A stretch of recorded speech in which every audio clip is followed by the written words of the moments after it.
कृष्ण हरि ओम राम कृष्ण हरि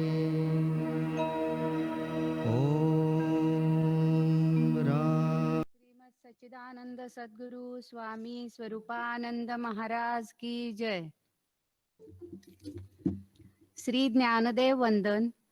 नमितो योगी थोर विरागी तत्वज्ञानी संत, तो सत्कविवर परात्पर गुरु ज्ञानदेव भगवंत। स्मरणतयाचे होता साचे चित्ती हर्ष नमावे, म्हणून वाटते पुन्हा पुन्हा ते पावन चरण नमावे। अनन्य भावे शरण रिघावे अहंकार सांडून, जणी टाकावी तयावरून या काया कुरवंडून। आणि पहावे नितांत सुंदर तेजोमय ते रूप, सहज साधनी नित्य रंगुनी व्हावे मग तद्रूप। ज्ञानेशाला नमिता झाला श्री सद्गुरुला तोष, वरद हस्तमस्तकी ठेऊनी देई मज आदेश। श्री ज्ञानेश्वरी गौरव। श्री ज्ञानेश्वरी अमृतगंगा, बहुत सुकृते लाभली जगा। पावन करी अंतरंगा, अंग प्रत्यंगा जीवाचिया। भक्तिभावे करिता स्नान, निर्मल होय अंतःकरण। जीवासी परम समाधान, साक्षात दर्शन श्री शिवाचे। जीवा शिवाची होता भेटी, मावळोनी ज्ञाता ज्ञेयादी त्रिपुटी। प्रकटे सोहम भाव प्रतीती, उरे शेवटी ज्ञप्ती मात्र। स्वामी स्वरूपानंद वंदन। नमितो परब्रह्म श्री स्वामीन महान संत महात्मा। आदिनाथ सिद्ध पुरुष तो स्वरूपानंद परमात्मा। चित्ती स्मरता वाचे वदता स्वामी स्वरूपानंद। आनंदाच्या उसळती लाटा होई परमानंद। परमदयाळा परमकृपाळा परमशांत स्नेहाळा। प्रियंवद कुळी अवतरे पावसी कैवल्याचा पुतळा। अहंकार सांडुनी धरावे पावन श्री गुरुचरण। श्री गुरुवरुनी टाकावी की काया कुरवंडून। नयन मनोहर स्वरूप सुंदर वारंवार पहावे। श्री गुरुनामी नित्य अंतरी निशिदिनी रंगुनी जावे। जसे अलंकापूर तसे ते पावस भूवैकुंठ। सोहम भावनांद तो तिथे स्वरूप शांती दूत। स्वरूपानंदा नमिता झाला प्रसन्न नारायण। प्रसन्न होता प्रसन्न चित्ता प्रसन्नता संपूर्ण। नमितो परब्रह्म श्री स्वामीन महान संत महात्मा। आदिनाथ सिद्ध पुरुष तो स्वरूपानंद परमात्मा। ओम स्वस्ति श्री गणेशाय नमः।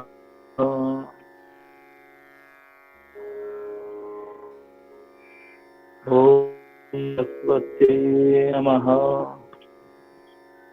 ओम नमः श्री परमहंसास्वादित चरणकमलचिन्मकरन्दाय भक्तजनमानसनिवासाय श्रीरामचन्द्राय नमामि सद्गुरुं शान्तं सच्चिदानन्दविग्रहम् पूर्णब्रह्मपरानन्द मीशमालन्दिवल्लभम्।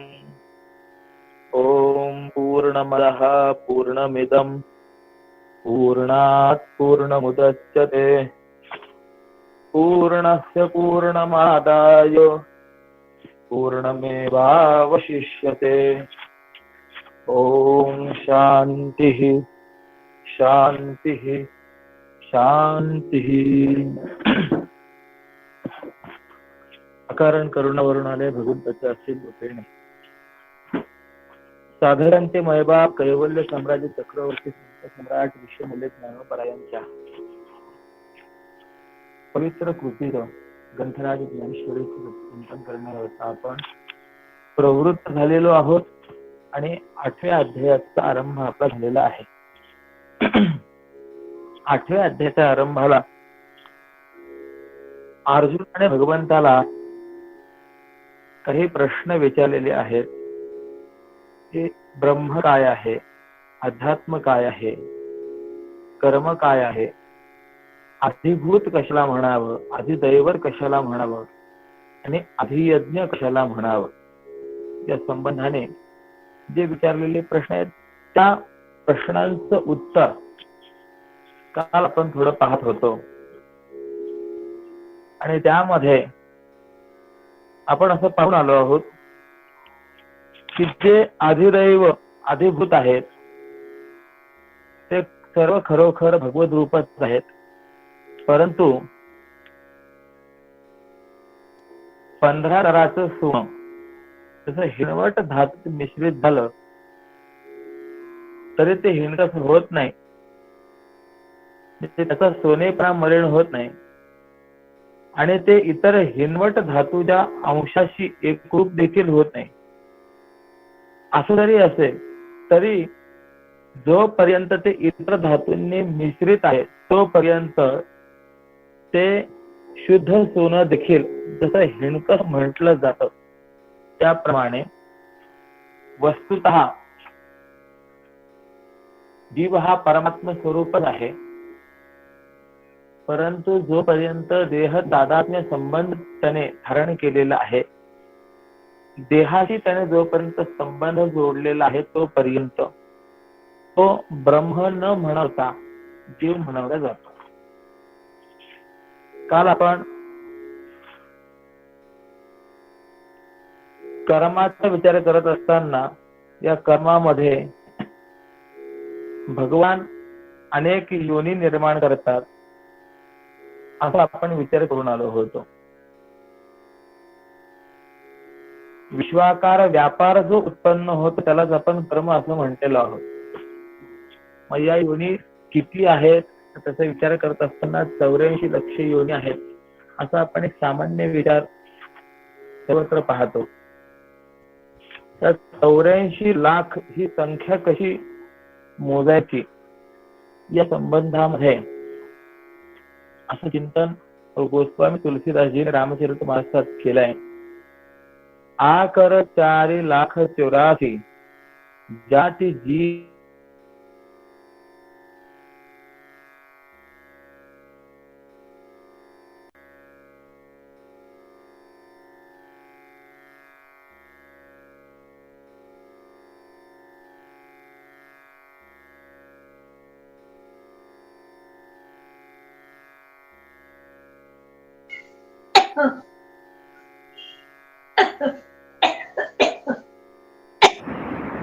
वृक्षगुल्माद्या मानुषाद्या जरायुधा हा पद्मपुराण शिवगीतेमध्ये त्यांनी वर्णन केलेले.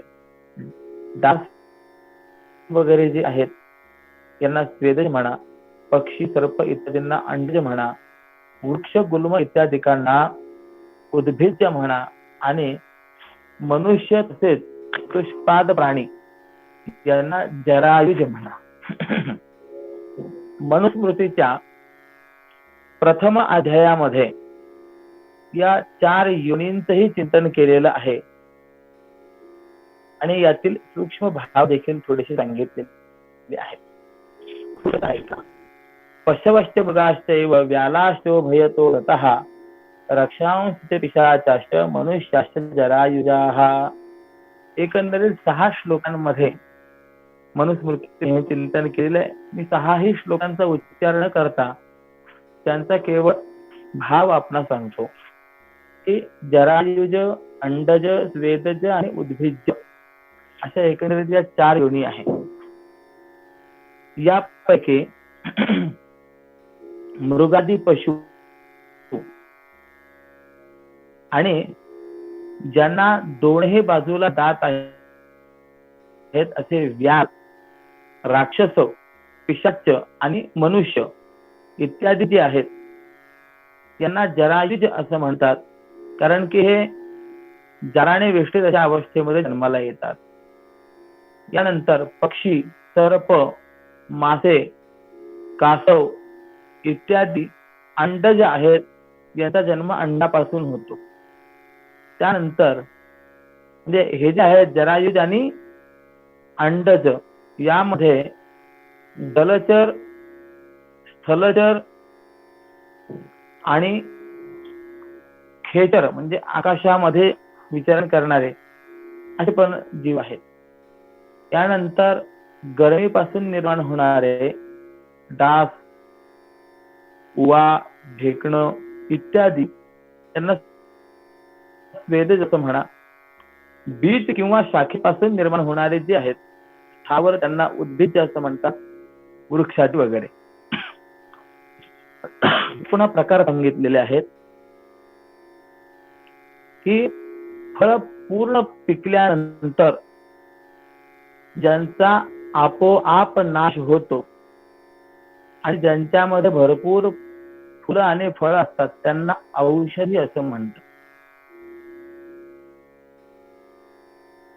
म्हणजे फळ परिपक्व झाल्यानंतर ते झाड राहत नाही, ते आपोआप नष्ट होतं. असं जे असेल त्याला औषधी असं म्हटलं गेलेले. गहू वगैरे जर आपण विचार केला तर हे असंच आहे. एकदा का उंबीमध्ये गहू आला आणि तो पूर्ण दिशेला प्राप्त झाला की त्यानंतर त्या झाडाला किती जरी आपण पाणी दिलं तरी ते झाड कायमस्वरूपी टिकत नाही किंवा वाढत नाही. एक विशिष्ट मर्यादेनंतर आपोआप समाप्त होऊन त्याला औषधी असं म्हटलं गेलेलं आहे. मग ज्यांच्या ठिकाणी फूल नाही पण केवळ फळ आहे त्याला वनस्पती असं म्हणतात. आपण उंबाचं झाड वगैरे जर पाहिलं तर यांना फुलं नाही आहेत, फक्त फळ आहेत. म्हणून उंबर वगैरे असे जे काही असतील की ज्यांना फुल नाही पण फळ आहे त्यांना वनस्पती असं म्हणा. यानंतर तिसरा प्रकार असं सांगितलं आहे की ज्यांना फुलं आणि फळं आल्यानंतरही जसे आहेत तसेच राहतात त्यांना वृक्ष अशी संज्ञा आहे. आंबा जर आपण पाहिला तर आंबा हा वृक्ष, आम्रवृक्ष आपण म्हणतो.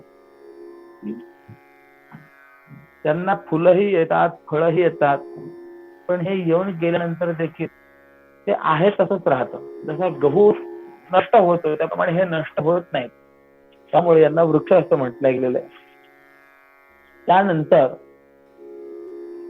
मुळापासूनच त्या ठिकाणी वेगवेगळ्या वेली निर्माण होतात आणि ज्याच्यामध्ये शाखा म्हणजे फांदी नसते त्या गुच्छ असं म्हटलं गेलं आहे.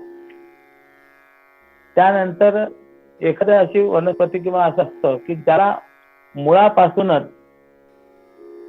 अनेक शाखा प्रशाखा असतात, अंकुर उत्पन्न होतात, त्याला गुल्म असं म्हणतात.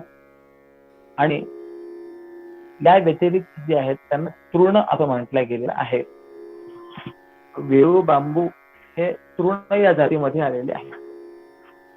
म्हणजे असे एकंदरीत 4 योनी आपण पाहिले आणि त्यामध्ये स्थावर योनीमध्ये असलेले हे भेद पाहिले.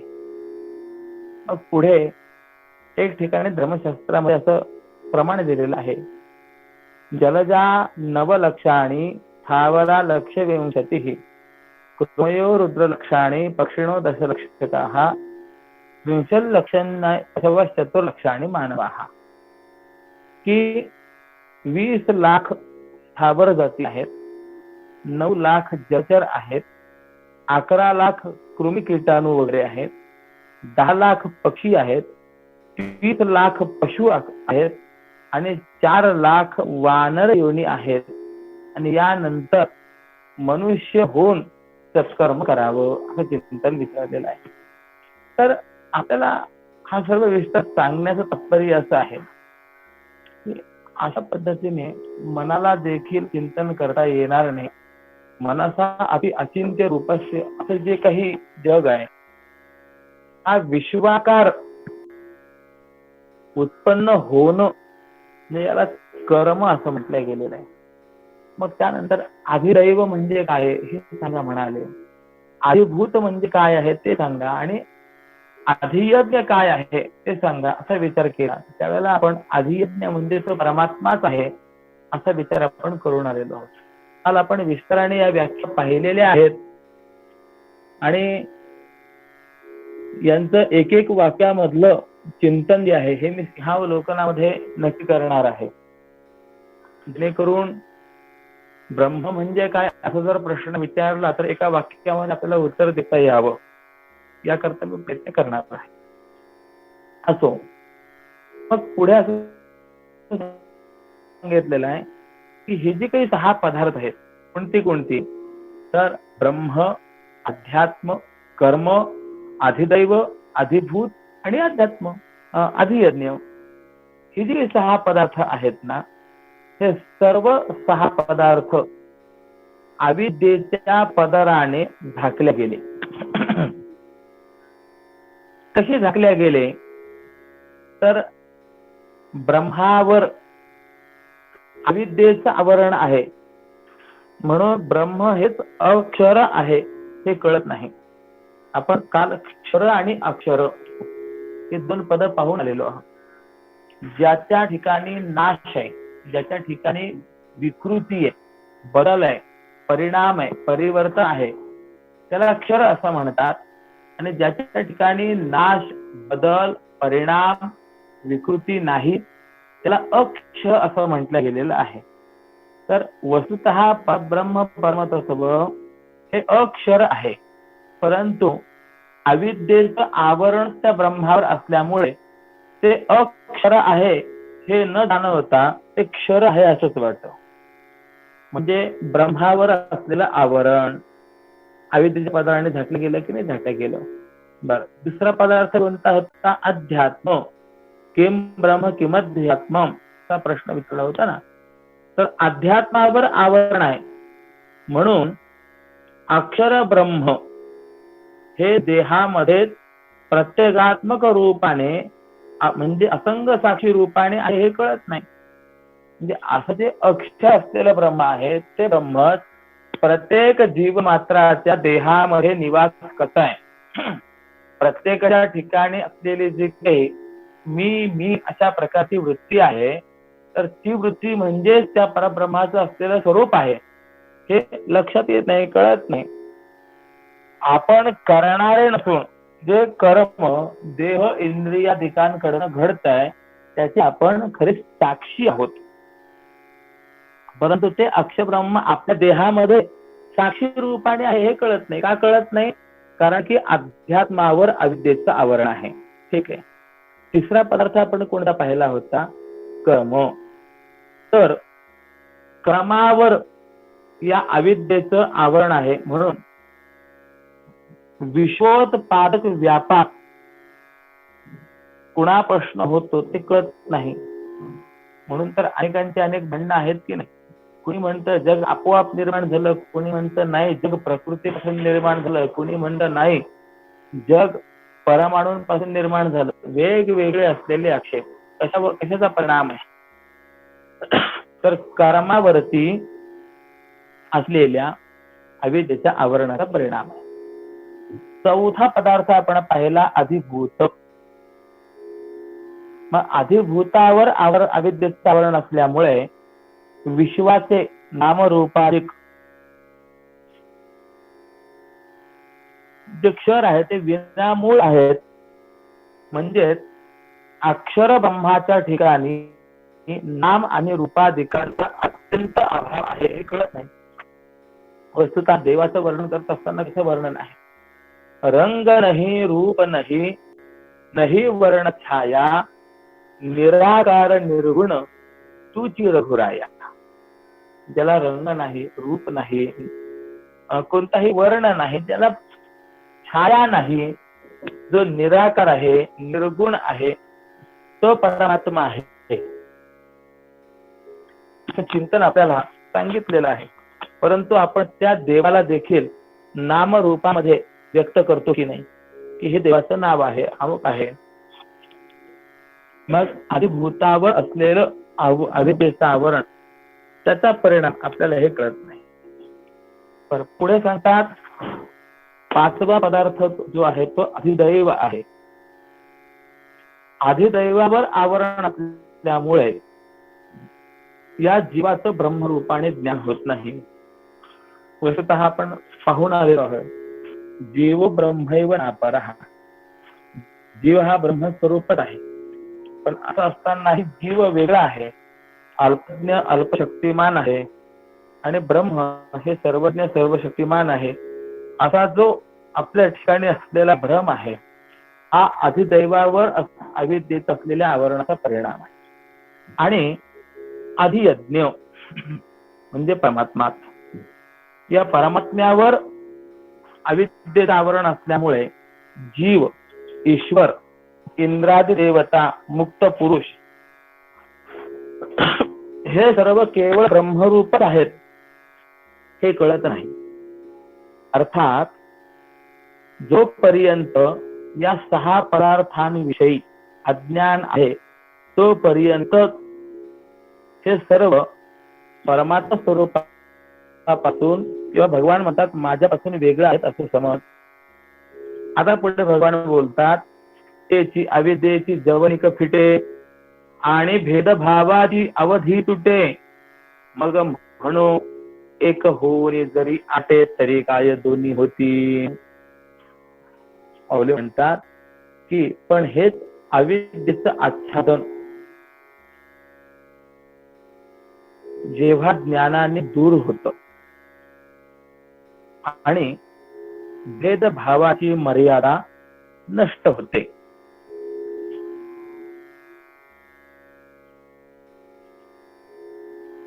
तेव्हा हे सर्व मत स्वरूप म्हणून नाहीच होत असं जर म्हणावं. अविद्येचं आच्छादन सारण्यापूर्वी यांच्यामध्ये आणि देवामध्ये वस्तुतः भेदभाव होता काय, तर होत नव्हता. तोची अविद्येचा फाटता पर लोपला साचार भेदभाव, मग एक रूप जाहरे आठवण म्हणे तरी दोन होती केव्हा. हा मोठा प्रश्न आहे की काही जण असं म्हणतात की ज्या वेळेला हे अविद्येचं आवरण आच्छादन नष्ट होईल, भेदभावाची मर्यादा नष्ट होईल, त्यावेळेला हे भगवत स्वरूप होतील. पण भगवान प्रश्न विचारतात की हे भेदभाव होते किंवा अविद्येचं आच्छादन होतं तोपर्यंत हे मत स्वरूप नव्हते काय, तर होते. फक्त आपल्याला अहम ब्रह्मास्मी आपल्या ठिकाणी तो सोहम भाव जागृत नव्हता ही अडचण आहे. आपण स्वतःला ओळखू शकत नव्हतं ही अडचण आहे. बघा गंमत कशी आहे. स्वामीजी सांगतात करोनिया जैसे केसांचा गुंडा तयावरी शिळा फटिकाची, ठेवून या मग पाहू जातात तिथे, जणू ऐसे वाटे भंगले रे सारिता रे दूर केसांचे गुंडाळे, खंड तोरपले कुठे नेणे. आता सांगे काय लावून या डाक, सांधिले फटिक शिळे लागी. म्हणजे एखाद्या केसाच्या गुंडाळ्यावर जर आपण फटिकाची शिळा ठेवली तर फटिक हा पारदर्शक असल्यामुळे वर्ण पाहत असताना ती स्फटिक शिळा भंगलेली आहे असं वाटतं. परंतु नंतर केस बाजूला केले आणि मग त्या स्फटिक शिळेचं अवलोकन जर आपण पाहिलं तर या शिळेचं जे भंगले पण होतं, म्हणजे अशा त्याच्यामध्ये चिरा दिसत होत्या, रेषा दिसत होत्या, त्या काय झालं हे कळत नाही. मग त्या खरोखर भंगलेल्या स्फटिक शिळेला पुन्हा डाक देऊन सांधल्या गेलेला आहे काय, तर नाही. कारण ती स्फटिक शिळा ही मुळातली अखंडच होती, परंतु केसांच्या संबंधाने ती भंगल्यासारखी वाटत होती. परंतु ते केस बाजूला सारल्यानंतर ती जशीच्या तशीच असते किंवा दिसते. त्याप्रमाणे देह इंद्रियादिकांवरती अहमभाव गेला, देहादिका इंद्रियांवरचा अहमभाव गेला की जीवाचं जीवत्व संपलं. आणि हे संपलं तर अध्यात्मादिकांच्या ब्रह्माशी ऐक्य हे आधीच आहे. हे जे काही आपण 6 पदार्थ पाहिले ना, ते ब्रह्माशी ऐक्य हे आधीच आहे. आणि हेच अध्यात्माचं खरं ऐक्य ज्या अधिष्ठानावरती होतं, तो अधियज्ञ अर्जुना मी आहे अशी भगवंतांनी आपली ओळख दिलेली आहे. पैग आम्ही तुझं सकळ यज्ञ करामध्ये सांगितले जे काज मनी हरुणी.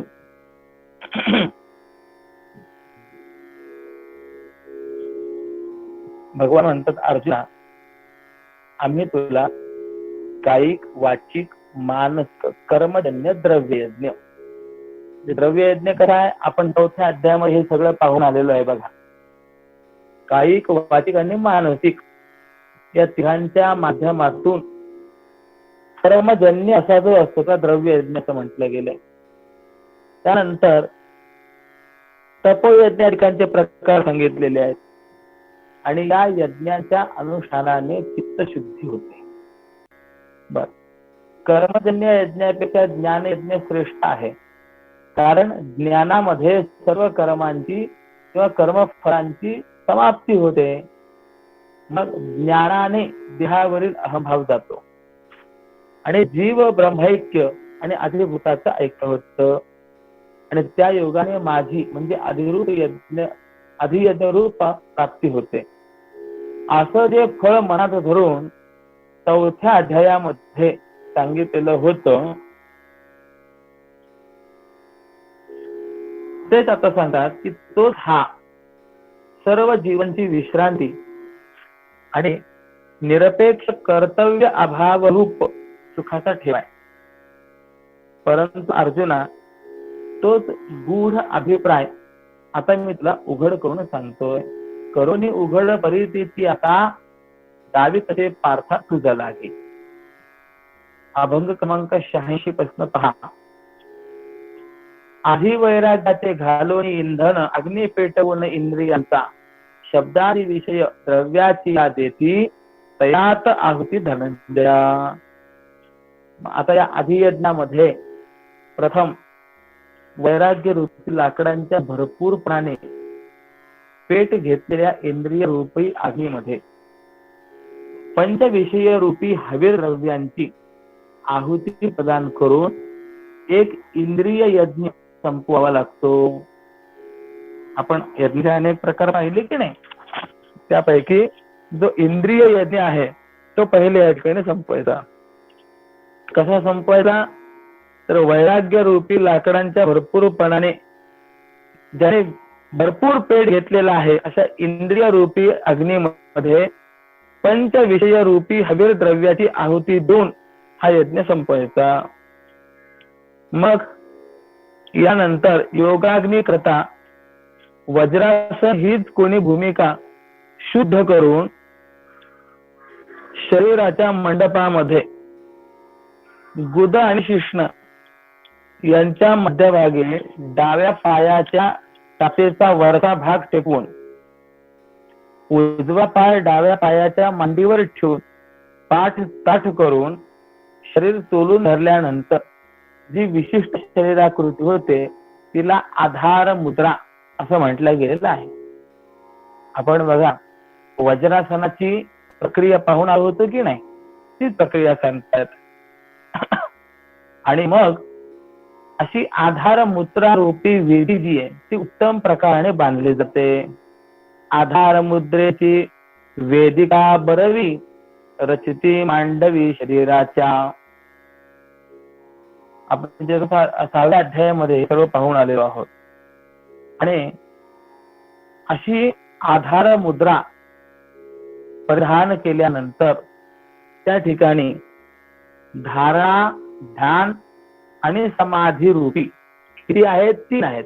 धारणा 1, ध्यान 2 आणि समाधी 3. मग अशा या 3 साधनाच्या स्वरूपी आहवणीय 1, दक्षिणाग्नी 2 आणि गार्हपत्य 3 अशा 3 अग्नींचं आधान त्याच्यामध्ये केलेलं आहे. अशी ती 3 कुंड बनवून त्या कुंडांची आपण किती बंध पाहिलेले होते? 3 बंध पाहिले होते. 1 ओहियाना बंध, 2 जालंधर बंध आणि 3 मूळ बंध. या युक्तित्रयाच्या मंत्रघोषाने किंवा आहार विहाराची युक्ती असेल किंवा कर्मचेष्टेची युक्ती असेल किंवा स्वप्नावबोधाची युक्ती असेल, युक्त्या शब्दाचा अर्थ परिमितपणा, या युक्तित्रयाच्या मंत्रघोषाने इंद्रिय रूपी द्रव्यांचा पुष्कळ विस्ताराने पूजा केली जाते. अधियज्ञातला विचार चाललेला आहे. आणि मग यामध्ये मनोविरोध आणि प्राणविरोध हा हवन रूपी संपत्तीचा समारंभ असतो. या हवन संपत्तीच्या योगाने आशा रूपी धूर ज्या ठिकाणी नाही असा ज्ञान रूपी अग्नी तृप्त केला जातो. आणि सर्वात शेवटी या योग यज्ञातलं कुंड, मंडप, वेदी, मंत्र, तंत्र, हवीर द्रव्य इत्यादी सर्व हे ज्ञानाग्नीमध्ये समर्पित केले जातात किंवा होतात. आणि मग या योगाचं पर्यवसान ब्रह्मज्ञानात होतं. आणि मग ते ज्ञान पण ज्ञेय ब्रह्मामध्ये हरपून जातं आणि शेवटी पूर्ण स्वरूपाने ज्ञेय ब्रह्म शिल्लक राहतं. बघा, 94 आणि 95 क्रमांकाचा अभंग. ऐसे हे सकळ द्रव्य हे संपूर्ण होता समर्पण ज्ञाना माझी, मग ज्ञान ते हरपता ज्ञेय, ज्ञेय तेची राही स्वरूपे का. हे सर्व जे आहे हे आपल्याला ज्ञानामध्ये समर्पण करायचं. ज्ञान देखील ब्रह्म स्वरूपामध्ये हरपून जातं आणि शेवटी पूर्ण स्वरूपाने केवळ ज्ञेय ब्रह्म शिल्लक राहतं. आणि अर्जुना, असं जे ते ज्ञेय ब्रह्म आहे तया ज्ञेयासीत नाव अधियज्ञ बोलिला सर्वज्ञ ऐसे जव. त्या ज्ञेय ब्रह्मालाच अधियज्ञ हे नाव आहे. असं सर्वज्ञ भगवान ज्या वेळेला म्हणाले त्यावेळेला अत्यंत बुद्धिमान असल्यामुळे त्या अर्जुनाला हे सर्व व्यवस्थित समजलं. आता बघा, आपण ऐकत आहोत, फार फार तर काही जणांना संगती देखील लागत असते, परंतु हा अनुभवाचा विषय आहे काय. किंवा जर सांगा म्हटलं तर खरोखर आपल्याला पण सांगता येईल काय. जर तसं उत्तर नाही असं असेल तर आपण अर्जुनाच्या पंक्तीचे नाही आहोत हे आपल्याला मान्य करावं लागेल. असो, अर्जुनाला हे ऐकता क्षण सर्व व्यवस्थित कळालंय म्हणजे ती कळी खुलली आहे. हे जाणून माहितले देवे पाथा परितू आहाती बरवे. अर्जुनाला चांगलं समजलंय हे जाणून भगवान म्हणाले, अर्जुना चांगल्या प्रकारे ऐकत आहे का. आणि या भगवंताच्या भाषणाबरोबर अर्जुन देखील संतुष्ट झाला आहे. आनंदाचा अर्थ पाहून येते. त्याला उदाहरण देतात, कान्हया बाळाचे भरताची पोट तेनेची संतोष स्वय होणे किंवा शिष्याची या कृतकृत्यपणे कृतार्थ मानणे आपणासी. आपण एक प्रयोग करून बघा. एखादी माता असेल की जिथे 4-5 वर्षात मूल घरी आहे आणि ती माता मंदिरामध्ये दर्शना वगैरे करता आली, त्या मातेच्या हाती जर आपण प्रसाद म्हणून एखादा पेढा दिला तर ती माता कधीच तो पेढा लगेच त्या ठिकाणी खात नाही. ती तसा हातामध्ये धरून घरी जाते. घरी गेल्यानंतर आपलं जे अपत्य असतं त्याला देते. आणि ज्या वेळेस ते अपत्य बालक पेढा खात त्यावेळेला त्याच्या चेहऱ्यावरती दिसणारा जो आनंद आहे त्या आनंदाने ही माता माऊली आनंदित होते. म्हणजे हिला आनंद आहे स्वतः खाण्यात, त्या मुलाला खाऊ घालण्यामध्ये, तर आपल्या अपत्याला खाऊ घालण्यामध्ये. अपत्याने पेढा खाल्ल्यानंतर त्याला होणारा जो आनंद आहे त्या आनंदाने ही आनंदित होत असते. तुलनेने विचार करा, एखाद्या पुरुषाच्या हाती पेढा ठेवा, तो पुरुष घरी जाण्याची वाट पाहत तो पुरुष आहे त्या ठिकाणी खाऊन मोकळा करतो. यातून आपल्याला कळालं काय तर लहान मुलाच्या तृप्तीने आपण तृप्त व्हावं हा जसा प्रेमाचा प्रकार एकट्या जन्म देणाऱ्या आईनेच जाणावा किंवा शिष्य कृतार्थ झाला तर त्याने आपण कृतार्थ व्हावं हा प्रेमाचा प्रकार एकटे सद्गुरूच जाणतात, अन्य कोणीही जाणू शकत नाही. रामायणामध्ये प्रसंग आहे. मतंग महामुनींची पूर्ण मनोभावे सेवा करणारी शबरी मतंग महामुनीची भेट झाली आहे आणि मतंग महामुनींना लक्षात आलंय की आपला अंतकाळ जवळ आलाय. म्हणून एक दिवस शबरीला बोलावून घेतलाय. बा, माझा अंतकाळ जवळ आलाय याची मला जाणीव झालेली आहे, परंतु काही काळाने या मार्गाने अनंत कोटी ब्रह्मांड नायक मर्यादा पुरुषोत्तम भगवान श्री रामचंद्र यांचं आगमन होणार आहे. रामरायाचं दर्शन करण्याची माझी इच्छा तर खूप आहे, परंतु प्रारब्ध भोगापुढे काही करता येत नाही. मला देह ठेवावा लागणार आहे. याकरता म्हणून तुला मी सांगतो, तावद रक्षकले वरम हा आशीर्वाद आहे. याचा अर्थ असा आहे की तुझ्या डोळ्याने मी माझं रामरायाचं दर्शन करणार आहे. तुला रामरायाचं दर्शन झालं की मला आनंद होणार आहे, मला दर्शन घडल्यासारखं होणार आहे. म्हणजे शिष्याला भगवत दर्शन झालं तर त्यामध्ये जसं गुरुने आनंद मानणारा, शिष्य कृतार्थ झाला तर त्यामध्ये जसं सद्गुरूंनी आपली कृतार्थता मानावी, हा जो प्रेमाचा प्रकार आहे हा जसा फक्त सद्गुरू जाणू शकतात. किंवा त्या बाळाच्या समाधानाने आपण समाधानी व्हावं हा प्रेमाचा प्रकार जशी फक्त माताच जाणू शकते. त्याप्रमाणे अर्जुनाच्या अगोदरच भगवान श्रीकृष्णांच्या अंगी अष्टसात्विक भावांचा समुदाय मावत नव्हता. म्हणजे अर्जुनाला हे कळतंय, हे लक्षात आल्यानंतर अर्जुनाला जितका कळाल्याचा आनंद नसेल त्यापेक्षा अर्जुनाला हे कळतंय हे लक्षात घेऊन देवाला तेवढा आनंद झाला.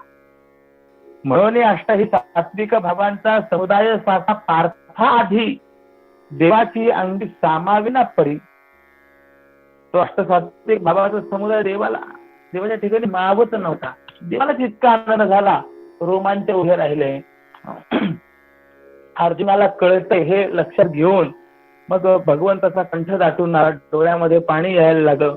परंतु विचारपूर्वक देवाने हा सर्व अष्टसात्विक भावाचा जो प्रकटपणा होता तो आवरला आणि मग पिकलेल्या सुखरूपी फळांचा सुगंध किंवा निवालेल्या अमृताचं उचंबळण जसं असावं त्याप्रमाणे मृदू आणि रसाळ भाषण करायला आरंभ केला. काय म्हणतात भगवान?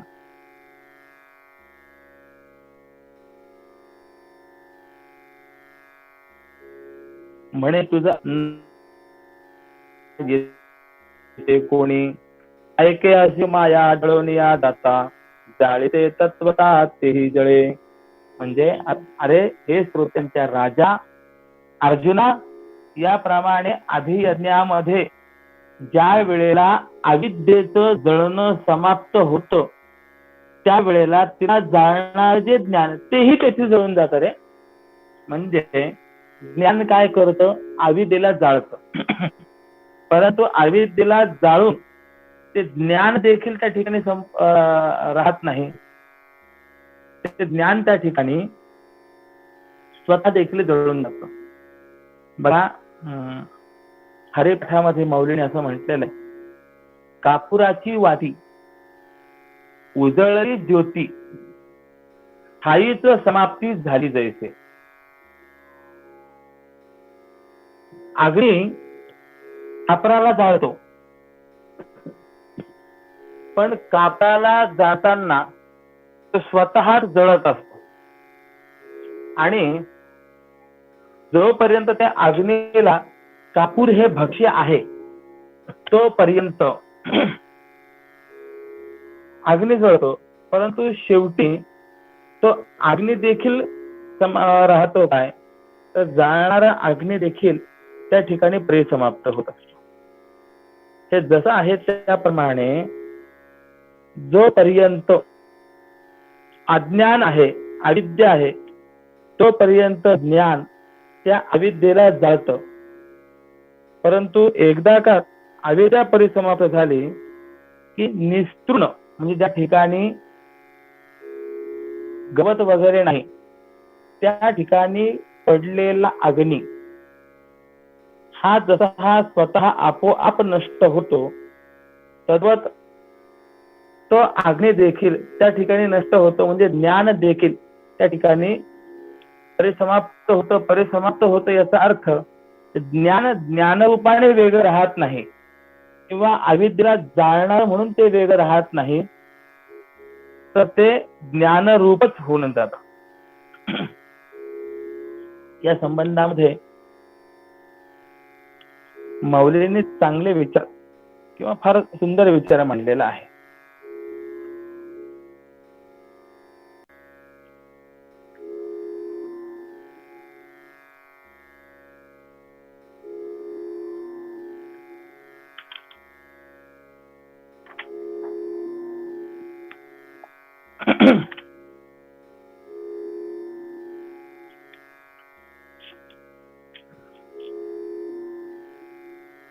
ही कशी स्थिती आहे या संबंधामध्ये थोडासा विचार मांडतो.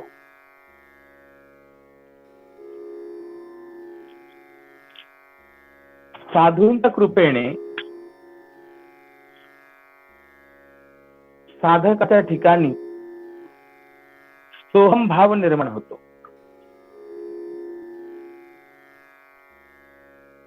आणि तो निर्माण झालेला सोहम भाव, तो बोध म्हणजे देखील एक प्रकारची वृत्ती आहे. जोपर्यंत अज्ञान आहे, जन्म मृत्यू आहे, शोक आहे, दुःखाधिकांची प्रतीती येत असते, तोपर्यंत या अज्ञान जन्म मृत्यू शोक दुःखाधिकांची निवृत्ती करणारा हा सोहम भाव किंवा ब्रह्माहमस्मी हा बोध या प्रकारची वृत्ती सतत उठत असते. परंतु म्हणजे वरील विकारांच्या पूर्ण विस्मृती करता या बोधाची आवश्यकता आहेच आहे. परंतु ज्या वेळेला शुद्ध ज्ञान निर्माण होत त्यावेळेला या वृत्तीचा तरी कुठे संबंध राहतो का, तर राहत नाही. तर या ब्रह्माहमस्मी किंवा सोहम भाव जो आहे याचा देखील शुद्ध बुधामध्ये लय होतो. म्हणून पुढे माऊलींनी 15व्या अध्यायामध्ये देखील याचा विचार सांगितलेला आहे. आता अन्यथा ज्ञानी या दोन्ही अवस्था जया जनी तया हरपती घणी अज्ञान तत्वी वगैरे 15व्या अध्यायामध्ये आपण याचा विचार करणार आहोत. तर भगवान जे म्हणतात ना ते ज्ञान इथे जळून जातं. तर हा जो बोध आहे, जो अविद्येला निवृत्त करणारा, तो बोध खरा अनिर्वचनीय आहे. कारण या बोधामध्ये त्रिपुटीचा लय आहे. ज्ञाता ज्ञेय आणि ज्ञान या त्रिपुटीचा लय त्या ठिकाणी होऊन जातो. आणि माऊली तर असं म्हणतात की वृत्ती ज्ञान हा देखील एक अज्ञानाचाच भाग आहे. पण अमृतानुभवामध्ये अनेक दृष्टांतांनी माऊलींनी हा विचार मांडलेला आहे. परिजिती अविद्या ऐसा अन्यथा बुधाते गिरसी तेची यथा बोधेची निमाली उठी परिजिती ना मिली अविद्या हे जाकळे बंधमुशी घाली बांधून या. याचा अर्थ असा आहे की अविद्या म्हणजे अज्ञान. स्थूल रूपाने ज्या वेळेला असेल त्यावेळेला देह हा अहम, मनुष्योहम अशा प्रकाराने ती अविद्या विपरीत बोध करवते. मी देह आहे, मी मनुष्य आहे वगैरे. परंतु तीच जर अविद्या स्थूल रूपाने नाश पावली तर अहम ब्रह्मास्मी सोहम अशा यथार्थ बोधाने ती आपल्या समोर येते, साधकासमोर येते. मग अविद्या ती जिवंत असो किंवा मेलेली असो ती बंधनच करते. जिवंत अविद्या जीवास बंधास जखडून टाकते, तर मेलेली अविद्या ही मोक्षामध्ये अडकवते. असं या वरच्या 2 ओव्यांचा आशय आहे. आणि म्हणजे याचा अर्थ असा आहे की मोक्ष हा देखील एक प्रकारचा बंधच आहे. म्हणून माऊली असं म्हणतात अमृतानुभवामध्येच ही चिंतन आहे, हा तत्वज्ञान दिवा मरोनी इही लावावा तरी हाही क्षीण लेवा बोधरूपेची. म्हणजे पराही 4 वाणींनी, परा पशंती मध्यम वैखरी या 4 वाणींनी स्वतः स्थूल रूपाने नष्ट होऊन आणि सूक्ष्म रूपाने राहून तत्वज्ञानाचा प्रकाश करावा. परंतु शुद्ध बोधरूप आत्मस्वरूपाच्या ठिकाणी हा पण एक प्रकारचा क्षीणच नव्हे काय. आपल्यापर्यंत पोहोचताच येत नाही हा भाग आपल्याला, परंतु जे खरोखर या अवस्थेला प्राप्त झालेले महात्मे आहेत त्यांच्या दृष्टिकोनातून हा क्षीणच नव्हे काय. मग आता यावरती कोणी अशी शंका घेऊ शकेल की मोक्ष हा सुद्धा जर बंधच आहे तर मोक्ष शब्दाचा नेमका अर्थ काय घ्यायचा. मोक्षाची बंध होय तरी मोक्ष शब्द का असा आहे, तर याचं उत्तर माऊलीच देतात, अज्ञाना घरी त्राये वाऊगियांची. म्हणजे जे अज्ञानी आहेत त्यांच्या घरीच या मोक्षाची मोठी प्रतिष्ठा आहे किंवा खोटी प्रतिष्ठा आहे.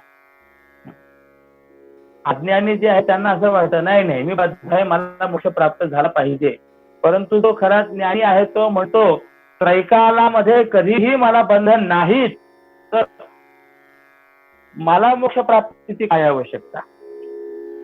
बंधन ते नाही ठावे मुक्त काठे या म्हणावे. जगद्गुरु तुकोबाराय बोलतात बंधनच माहिती नाही तर मुक्त म्हणण्याचा काही संबंधच नाही ना. किंबहुना जीव खरा मुक्तच, परंतु बळजबरी बांधले गेलेला आहे. मुक्त होता परी बळे झाला बद्ध घेऊन या छंद माझे माझे. मी आणि माझं केल्यामुळे स्वभावतः मुक्त असलेला जीव हा बळजबरीच बद्ध झालेला आहे. म्हणून जे अज्ञानी आहेत त्यांच्या घरीच या मोक्षाची खोट प्रतिष्ठा आहे. उदाहरणार्थ लहान मुलं ज्या वेळेला ऐकत नाहीत त्यावेळेला त्यांना भीती दाखवली जाते. बघ इकडे भोकाडे बाबा आहे बरं, बागुल बुवा आहे, आणि मग त्याला ते घाबरतात. आणि आता घाबरून रडायला ज्या वेळेला लागतात त्यावेळेला बाकीचे मुद्दाम होऊनच मारल्यासारखं करतात आणि सांगतात मेला मेला गेला गेला पळून गेला. मग हा बागुल बुवा जो आहे हा मेल्याने किंवा हा पळून गेल्याने कोणी संतुष्ट व्हावं, तर त्या बाळकांनीच संतुष्ट व्हावं. ज्यांना हा भोकाडे बाबा बागुल बुवा काय आहे हे कळतच नाही त्यांनीच तो आला आला म्हणून घाबावा आणि गेला गेला म्हणून संतुष्ट व्हावं. परंतु इतरांकरता तो आहे काय नाही. जे ज्ञानी आहेत जे कळती आहेत त्यांच्याकरता तो कोणी आहे काय नाहीये ना. म्हणून बंधच जर मिथ्या आहे तर मोक्ष तरी खरा कुठून असणार असा प्रश्न निर्माण होतो. मग या अविद्येनेच मरून मोक्षाला ठिकाण केलं म्हणजे मोक्ष स्वरूप दाखवलं. कारण आत्मज्ञान हे निखळ शुद्ध आहे आणि ते जर अन्य शब्द ज्ञानाचा टेका घेईल तर सूर्याने आपल्या उदयाकरता एका दुसऱ्या सूर्याची अपेक्षा करण्यासारखं होणार नाही काय? आणि जर या ज्ञानाने त्याला मोठेपण येईल तर मूळ ज्ञान व्यर्थ होईल. म्हणजे दिवा जर दुसऱ्या दिव्याची अपेक्षा करील तर तो आपल्या स्वरूपाला विसरलाय असं म्हणू नये काय? तसंच म्हणावं लागेल ना. म्हणून आत्मा जो आहे तो मूळ ज्ञानरूप असतानाही सत्वादी गुणसंबंधित ज्ञानाने मी स्वतः ज्ञानी आहे असं जर म्हणेल तर ते ज्ञान देखील भ्रमच आहे आणि तो बंधच आहे. यालाच ज्ञानाभिमान असं म्हणतात. मग याकरता शास्त्रकार सांगतात की सोहम भाव जो आहे किंवा अहम ब्रह्मास्मी हा जो बोध आहे या बोधाचा देखील अभिनिवेश गेला पाहिजे आणि साधू बोध करून हाच अधिनिवेश जो असतो तो निवृत्त करतात, घालवतात. आणि मग यामध्ये त्रिपुटी विरहित भान असतं. लक्षात घ्या, मी हा सगळा जो विस्तार मांडतोय ना तो फक्त याकरता मानतोय की आधी यज्ञामध्ये अविद्येचं जळण झाल्यानंतर त्या अविद्येला जाणणारं जे ज्ञान आहे ते देखील त्या ठिकाणी जळून भस्मसात होतं. तर ही कशी अवस्था आहे ती सांगण्याकरता म्हणून मी हा प्रयत्न करतोय. सर्व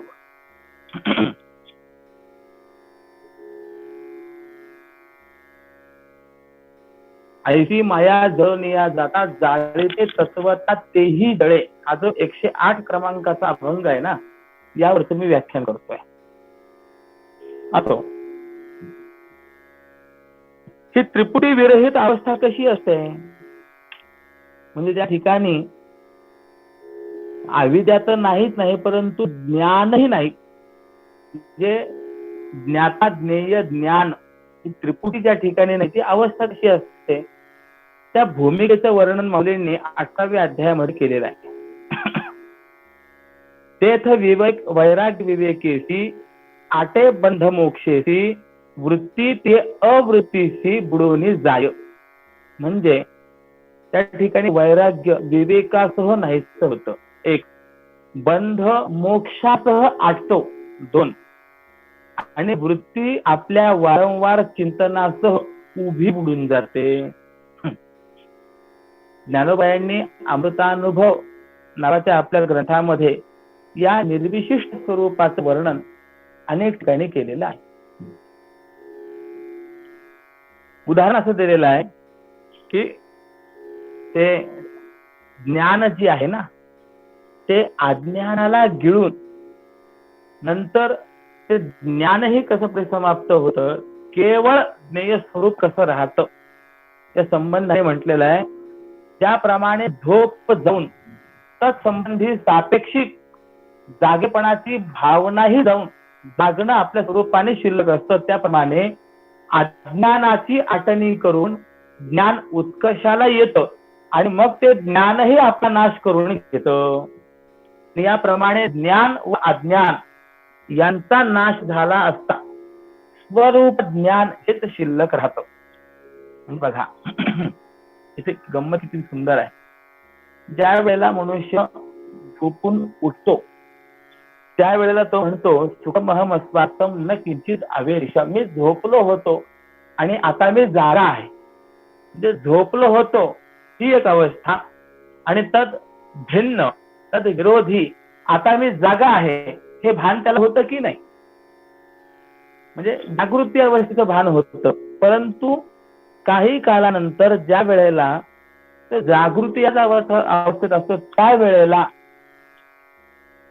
झोपेच्या सापेक्षिक जागेपणाची भावनाही जाते आणि जागणं जे आहे जागृती ही आपल्या स्वरूपाने शिल्लक राहते. हे जसं होतं त्याप्रमाणे तो सोहम भाव ब्रह्माहमस्मी हा बोध अज्ञानाची आटणी करून स्वतः उत्कर्षाला येतो.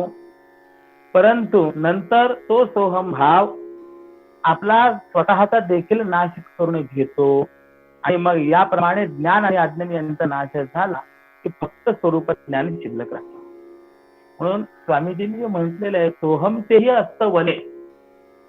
अहम देह हा, अहम मनुष्य हा असं म्हणण्यापेक्षा अहम ब्रह्मास्मी सहा अहम म्हणणं केव्हाही चांगलं, परंतु सरते शेवटी तो सोहम भाव देखील या स्थितीला येणं फार महत्वाचं आहे.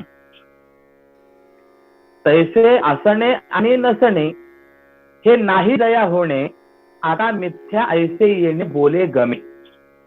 म्हणजे ज्ञान रूपाने असणं किंवा नसणं हे दोन्ही धर्म ज्या परमात्मा स्वरूपाच्या ठिकाणी नाहीत असं सिद्ध झालं तर मग कदाचित शून्यवाद प्रसंग येईल की नाही. मग त्या ठिकाणी जर ज्ञानही नाही अज्ञानही नाही तर मग शून्य आहे काय. तर माऊलींनी याकरता अनेक दृष्टांतांनी उत्तर दिलेलं आहे की नाही तिथे शून्यवाद नाहीये. काही नाही याचा अर्थ सर्वथा काही नाहीये असं नाही. शून्य आहे असं म्हटलं तर या स्त्रीचं प्रत्येक मला येणार हा प्रश्न आहे की नाही. तर कुणीतरी आहे ते कोणाचंच नाही असं नाही. बर दुसरं असं की काहीच नाही हा जो बोध आहे तो कोणाच्या सत्तेने सिद्ध होतो. आणि जर तो कोणाच्या सत्तेने सिद्ध होत नसेल तर शून्याची सिद्धी होणार नाही. म्हणून वस्तूस शून्य म्हणणं इष्ट नाही. तर केवळ दुसऱ्याला किंवा स्वतःला विषय होत नाही म्हणून तो नाही असं म्हणणं योग्य होणार नाहीये. कारण याकरता एक सुंदर उदाहरण दिलेलं आहे.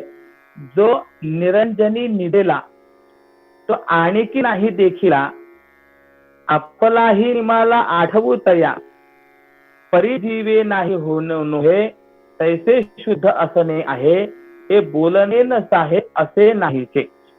अमृत अनुभवामध्ये हा तीन विचारलेला आहे तो सांगतोय. उदाहरण बघा. एक मनुष्य अरण्यामध्ये एकांतामध्ये निजलेला आहे. त्याला कोणी लोक पाहत नाहीयेत आणि तो गाढ झोपलेला असल्यामुळे स्वतःची देखील आठवण त्याला नाहीये. मग अशा स्थितीमध्ये त्या पुरुषाला किंवा इतरांना त्याच्या असणेपणाचंही भान नाही आणि नसणेपणाचंही भान नाही. पण असं असल्यामुळे तो जिवंत नाही असं म्हणता येईल काय. इतरांनी पाहिला नाहीये त्यामुळे इतरांकरता तो आहे की नाही हे कळत नाही. बर त्याला स्वतःला देखील स्वतःचं भान नाही त्या ठिकाणी कारण की गाढ झोपलेला आहे. आपण बघा ना एकदा गाढ झोपल्यानंतर आपण आपल्या शयन कक्षातच झोपलेलो आहोत की फुटपाथवर झोपलेलो आहोत की कुठे झोपलेलो आहोत हे आपल्याला काही कळेल काय. काही कळत नाही. बऱ्याच वेळेला मनुष्य काम अधिक झालं तर खुर्चीमध्ये झोपतो. खुर्ची पडल्यानंतरच कळतं की आपण खुर्चीमध्ये झोपलो होतो. अर्थ काय कळाला की जो झोपलेला आहे त्याला आपण आहोत की नाही याचं भान नाही. म्हणजे त्यालाही असणेपणा नाही नसणेपणा नाही. पण असं जर असेल अशी स्थिती जर असेल तर तो जिवंतच नाही असं म्हणणं योग्य ठरेल काय. तर नाही. तर म्हणजे असणेपणाचं नसणेपणाचं भान नसूनही तो जसा आहेच केवळ रूपाने आहेत त्याप्रमाणे बोधरूप परमात्म्याचं शुद्ध असणं आहे. म्हणजे म्हणून अविद्येचं जळणं संपल्यानंतर तिला जाळणार जे ज्ञान आहे ते त्या ठिकाणी जळून जातो. लक्षात घ्या जोपर्यंत जीव अहम ब्रह्मास्मी या वृत्तिरूप बोधात होता म्हणजे सोहम तो मी आहे या वृत्तिरूप बोधात होता तोपर्यंत तो अनुभव सोहम अनुभव जो आहे हा कदाचित शब्दाने सांगता येण्यासारखा आहे. पण ज्या अनुभवामध्ये सोहम तेही अस्तवले किंवा ब्रह्म मी हे सरे अशी स्थिती प्राप्त होते मग तो अनुभव त्रिपुटी रहित असतो. त्या ठिकाणी शब्द काय सांगू शकेल. म्हणून हा असा बोध जो आहे तो अनिर्वचनीय आहे. काहीच बोलता येत नाही. किंबहुना ज्ञानोबरायांनी या 8व्या अध्यायामध्ये असं म्हटलेलं आहे पुढे किम बहुना श्री निवृत्ती ठेविलो असे जिये स्थिती ते काय देव हाती वाचेची या. सद्गुरु श्रीमंत निवृत्तीनाथ महाराजांनी कृपा करून मला ज्या स्थितीमध्ये ठेवलेलं आहे त्या स्थितीचं वाणीने वर्णन कसं करता येईल, करता येत नाही. आणि हाच विचार मौलींनी दृष्टांताने दिला. तो दृष्टांत पुढचा असा होता, कापुराची वाती उजळली ज्योती हाईच समाप्ती झाली जैसी. बघा, अविद्येचं जळणं संपल्यानंतर तिला जाळणारं ज्ञानही ते जळून जातं. कसं? कापुराची वात पेटवली, ज्योत उजळली म्हणजे प्रकाशित झाली, पण त्या ज्योतीचा निर्वाह कुठपर्यंत? कापुरापर्यंत. कापूर संपल्यानंतर ती तेव्हा त्याबरोबर संपून जाते. किंबहुना अग्नी हा कापराला जाळण्याच्या निमित्ताने आपलाच नाश करून घेतो, त्याप्रमाणे अज्ञानाचा नाश करण्याच्या निमित्ताने वृत्ती ज्ञानही आपलाच नाश करून घेतो. आपण कोणास विषय म्हणून ते उरतच नाही. याकरता मौलींनी 18व्या अध्यायामध्ये याचा विस्तार मांडलेला आहे. तिथे आपल्याला अधिक विस्ताराने ऐकायला मिळेल. आता प्रसंग आहे म्हणून थोडस बोलून जातो. बघा, जेव्हा कापूर जळून संपतो तेव्हा अग्नीची ही समाप्ती होते आणि मग दाह्य कापूर आणि दाहक अग्नी म्हणजे जो जाळला जाणार आहे तर दह्य किंवा दाह्य तो कोण आहे? कापूर आहे. दाहक कोण आहे? अग्नी. तर मग या दाह्य दाहक कापूर अग्नी वाचून वेगळं असलेलं फक्त आकाश त्या ठिकाणी उरतं की नाही? कापूर जळून संपतो त्यावेळेला अग्नीची समाप्ती होते, त्यावेळेला फक्त आकाश शिल्लक राहतं. किंवा एकातून एक जरा वजा केला तर खाली किती राहतं? शून्यच राहत ना. त्याप्रमाणे भगवान श्रीकृष्ण म्हणतात, आहे नाहीचा शेष मीच आहे. म्हणजे आहेचा शेष मीच आणि नाहीचा शेष देखील मीच आहे. मग त्या ठिकाणी ब्रह्म, आत्मा, ईश या कोणत्याही शब्दांचा काही लाग लागत नाही. कारण एकरस स्वरूपामध्ये अल्प, अनात्मा व नियम्य यांच्या सापेक्ष असणारे जे ब्रह्म, आत्मा आणि ईश हे भाव आहेत ते नसतात. ब्रह्म, आत्मा व ईश हे जे बोलणं आहे त्याच्या सापेक्ष जे न बोलणं, त्या न बोलण्यालाही त्या ठिकाणी अवकाश राहत नाही. म्हणजे न बोलणे देखील न बोलू ते तोंड भरून बोलावं आणि जाणीव नेणीव या दोन्हींचं भान टाकून ते जाणावं. त्या स्वरूपी बोधानेच बोध जाणायचा, आनंदानेच आनंद उपभोगायचा, सुखानेच सुख घ्यायचं. तेथे लाभालाच लाभ प्राप्त होतो. प्रभेकडून प्रभाच आलिंगित केली जाते. आश्चर्यात उभा आश्चर्य वृत्त, ऐक्य भावच ऐक्याला आला किंवा विश्रामालाच विश्रांती प्राप्ती झाली आणि अनुभवानेच अनुभव वेडा झाला, अशी अवस्था त्या ठिकाणी होत असते. आणि म्हणून ही अशी अनिर्वचनीय फार मोठी उच्च भूमिका आहे. भगवान अर्जुनाशी या अभंगामध्ये जे बोलतात ते फारच महत्वाचं आहे की ज्या वेळेला या सर्वांचं ज्ञान होतं ना, त्यावेळेला या आधी अज्ञात त्या अज्ञानाचं, अविद्येचं जळणं तर होतच, परंतु तिला जाळणारं ज्ञानही जळून जातं आणि मग त्यावेळेला ही अनिर्वचनीय भूमिका प्राप्त होते. कशी? की ज्या ठिकाणी विश्रामाला विश्रांती, अनुभवाने अनुभव वेडा होणे, आश्चर्यात आश्चर्य बुडणे, ऐक्य भावच ऐक्याला येणे, लाभाला लाभ प्राप्त होणे, प्रभेकडून प्रभात आलिंगित केली जाणे, किती उच्च भूमिका आहे. हे सगळं शब्दाच्या पलीकडचं आहे. असो,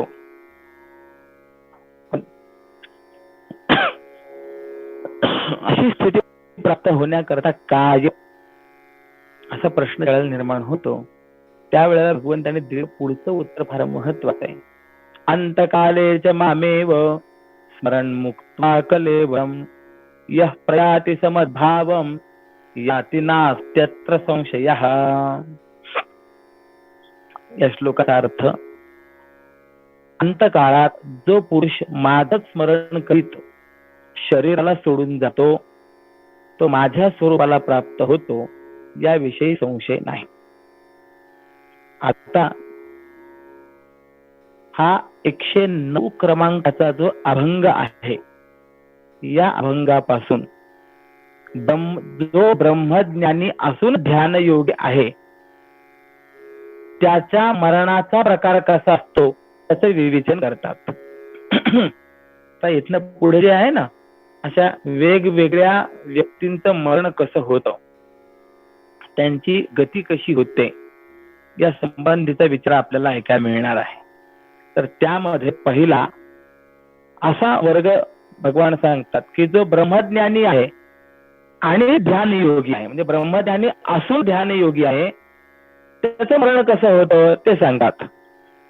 अर्जुना आताची सांगितले तू ते, बोलते जया ते अधियज्ञ, तया माते जे का जाणते आधीच, अनेक तैसेच अंतकाळी. म्हणजे अरे अर्जुना, जे आताच तुला सांगितलं होतं ना की ज्याला अधियज्ञ म्हटलं जातं, त्या मला अधियज्ञ आपण कुणाला म्हटलं होतं? परमात्म्याला आपण अधियज्ञ म्हटलं होतं. मग त्या अधियज्ञ सर्व मला जे लोक मरणाच्या पूर्वीच जाणून मरणाच्या वेळी जे ज्ञानी देह ही एक आत्म्यावरची खोळ आहे असं समजून आपणच आपले वास्तव ब्रह्मरूप होऊन आपल्या रूपाने शांत राहतात,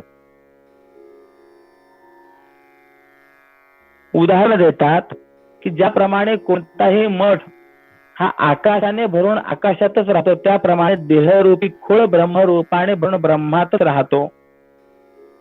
किंवा मग देवळाच्या ओरीत जशी शांत झोप येते त्याप्रमाणे या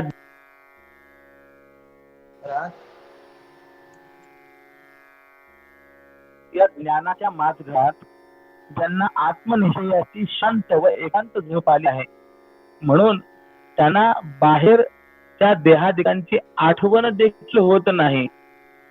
आणि अशा प्रमाणे ज्यांचं ध्यानाने व ज्ञानाने मी आणि हे सर्व जगत ब्रह्म आहे असं आतून आणि बाहेरून ऐक्य स्थिर झालेलं असतं, आणि जे मी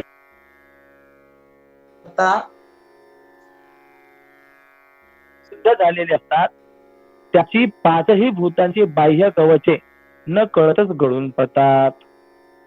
हे बघा, पंचमहाभूतांची बाह्य कवच कुणाची गळून पडतात तर त्याच्याकरता म्हणून ह्या एक 3-4 अभंगांमध्ये जो विचार मांडलेला आहे तो महत्वाचा आहे. काय व्हावं, मरणाच्या पूर्वीच देह ही आत्म्यावरची एक जणू काही खोळच आहे असं ज्यांना यथार्थ ज्ञान होतं, अशी ज्यांची दृढ भावना असते, आणि त्यामुळे जे मरणापूर्वीच आपले वास्तव असलेलं ब्रह्मरूप जे आहे ते होऊनच आपल्या रूपाने शांत असतात, त्याचे हे पंचभूतात्मक बाह्य कवच न कळत गळून पडतो. किंवा ध्यानाने आणि ज्ञानाने मी आणि हे सर्व जगत ब्रह्म आहे असं आतून बाहेरून ज्याच्या ठिकाणी ऐक्य स्थिर झालेलं असतं, आणि त्यामुळे ब्रह्म होऊनच जे मरणाच्या स्वागताकरता सिद्ध झालेले असतात त्यांचे हे पंचमहाभूतात्मक बाह्य कवच न कळत गळून पडतात. म्हणजे पंचभूतात्मक बाह्य कवच म्हणजे काय? शरीर. हो, शरीरालाच पंचभूतात्मक बाह्य कवच म्हटलेलं आहे. आत्म्यावरचं असलेलं हे कवच आहे, वस्त्र आहे, न कळत गळून पडतं. म्हणजे केव्हा शरीर पडलं याची त्याला जाणीवही होत नाही. काय देहाच्या ठिकाणी आपली आसक्ती असल्यामुळे देहाला काही जरी झालं तरी त्याच्या सुखदुःखादी संवेदनांचा संबंध आपण आपल्याशी लावून घेतो. परंतु ज्या वेळेला मी देह नाही हा बोध दृढ झालेला असतो त्यावेळेला देह गटारीत पडो अथवा भगवान शंकरांच्या पिंडीवर पडो, कुठेही पडो, केव्हाही पडो, कोणत्याही अवस्थेत पडो, त्याच्याविषयी त्या ज्ञानी महात्म्याला कोणत्याही प्रकारचं सुख दुःख राहत नाही.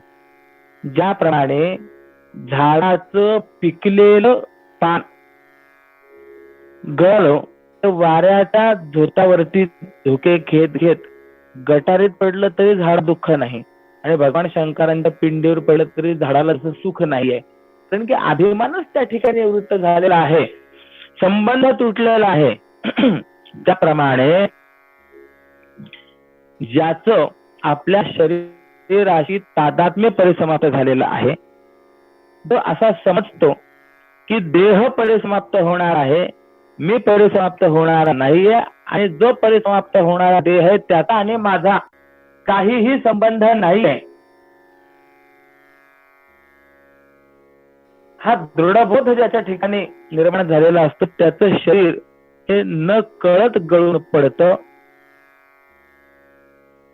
म्हणून स्वामीजी म्हणतात, बाहेरी पाचही भूतांची खवले गळता न कळे तयासी ते. ठीक आहे. पुढे सांगतात, आता उभे या उभे पण नाही दयाचे, मा प्रिलिया गहन कवन तयाचे, म्हणून प्रतीतीचे पोटीचे पाणी नहाले. अभंग क्रमांक 117. असत्ता देहाचे आता उभे पण तयाचे तो भान नाही दया, पडता तो देह तयाचे साकडे काहीतरी तया लागे. ज्याला देह तादात्म्य राहिलेलं नाहीये, देहाशक्ती ज्याच्या ठिकाणी राहिलेली नाहीये, त्या ज्ञानी योग्याला शरीर जिवंतपणी उभं असताना या उभ्या शरीराची किंवा शरीराच्या उभेपणाची जिथे जाणीव आहे, मग मरणाच्या वेळी पडल्यानंतर त्याला त्या देहाच्या संबंधाने काय मोठं दुःख होणार आहे. म्हणून असा जो ज्ञानी पुरुष आहे त्या ज्ञानी पुरुषाच्या देहप्रतांना त्याच्या ठिकाणी अनुभवाच्या पोटातील पाणी येत किंचितही हलत नाही. म्हणजे मरणाच्या वेळी देखील त्याचा जीव ब्रह्मैक्यानुभव हा कायम स्थिर असतो. एक फार गंमत आहे, देह पडत असताना इतका ऐक्यभाव स्थिर राहणं ही सामान्य गोष्ट नाही. बरं, आपण विचार करा, भारी चिरता चिरता चाकू खाली म्हणा किंवा विळीवरती बोट गेलं, मनुष्य एकदम डॉक्टरकडे जात नाही, रक्त यायला लागतं, पटकन तो आपलं बोट तोंडामध्ये धरतो, पण रक्त थांबलं नाहीये. हळद लावून पाहिली, थोडस दाबून पाहिलं, पण जखम खोलवर गेली असल्यामुळे रक्त थांबत नाहीये. शेवटी डॉक्टरकडे, डॉक्टरने जखम स्वच्छ धुतली आहे, पुसली आहे, पाहिलंय खोलवर गेलेली आहे, काही औषधोपचार केले, ड्रेसिंग केली आहे, आणि व्यक्तीला सांगितलंय की 3 दिवसानंतर पुन्हा या. आता 3 दिवसानंतर हा गेलाय, वरचं फडक सोडलंय, चिंदी सोडली आहे, पण आतमध्ये जो कापूस लावलेला होता ते रक्त बाहेर येत असल्यामुळे कापूस त्या ठिकाणी त्वचेला चिकटला गेलेला होता. पट्टी सोडपर्यंत काही जाणवत नाही, पण ज्या वेळेला तो कापूस काढण्याचा डॉक्टर प्रयत्न करतात त्यावेळेला कातडी ताणली जाते, ते त्वचा ओढल्या गेल्यामुळे याला ज्या वेदना होतात, हा पटकन डॉक्टरचा हात धरतो, डॉक्टर हळू, त्रास होतोय, मला विचार करायचा आहे, जर यात किंचित सामान्य असलेल्या जखमेवरील चिकटपट्टी काढताना एवढा त्रास होत असेल तर अनादी कालापासून या जीवात्म्याला चिकटलेली देहात्मवादाची पट्टी ज्या वेळेला निघणार आहे त्यावेळेला किती त्रास होत असेल. परंतु ज्याच्या ठिकाणी देहासक्तीच राहिलेली नाहीये, देह तादात्म्य, देहाध्यास राहिलेला नाहीये, आणि ज्याच्या ठिकाणी जीव ब्रह्मैक्याचा अनुभव स्थिर झालेला आहे, मग त्याच्या ठिकाणी हा देह म्हणजे शरीरावरची खोळ ही गळून पडत असताना सुख दुःख काहीच नाही, त्याला कोणत्याही प्रकारची वेदना त्या ठिकाणी होत नाही. त्याचा जीव ब्रह्मैक्य अनुभव त्या ठिकाणी स्थिर असतो. म्हणजे बघा, हे कुणाचं लक्षण चाललेलं आहे? जो ब्रह्मज्ञानी असून ध्यानयोगी आहे त्याचं मरण कसं असतं हे या ठिकाणी सांगतायत. आपल्याला तो प्रकार झालेला आहे.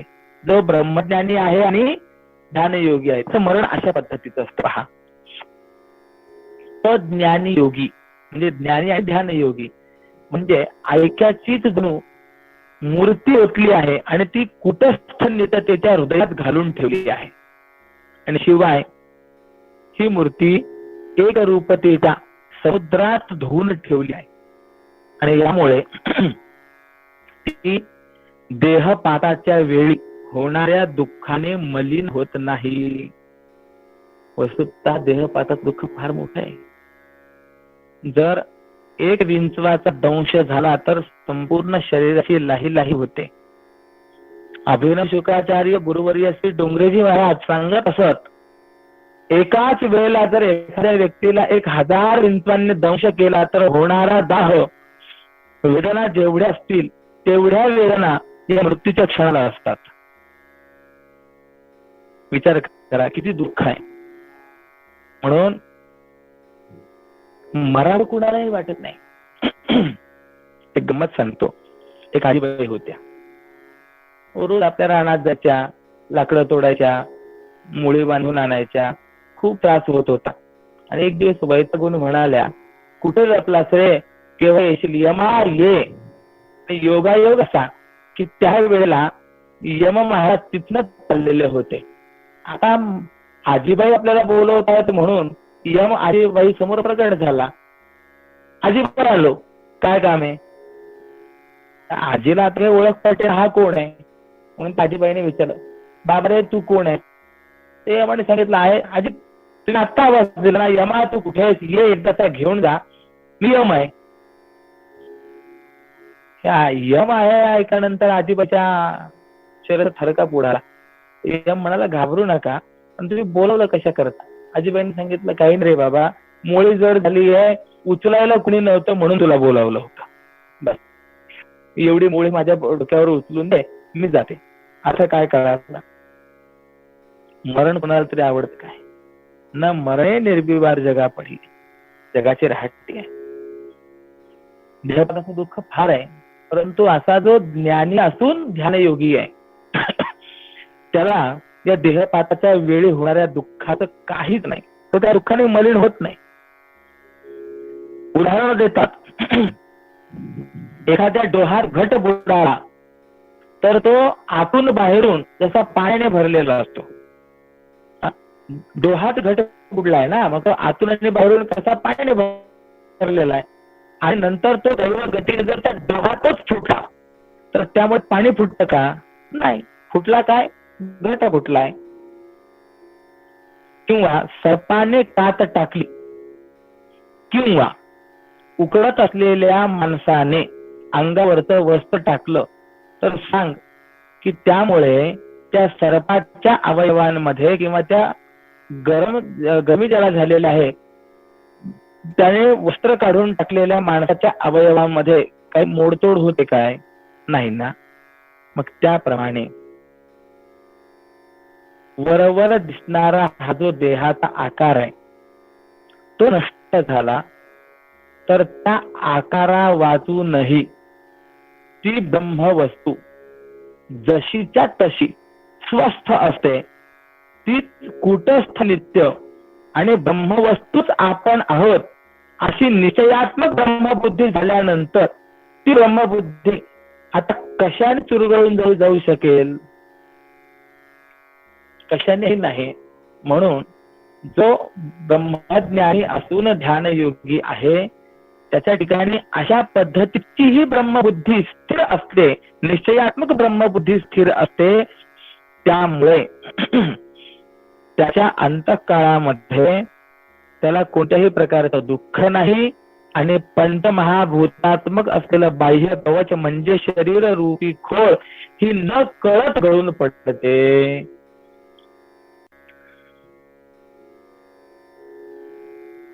खूप काही विचार करण्यासारखा आहे.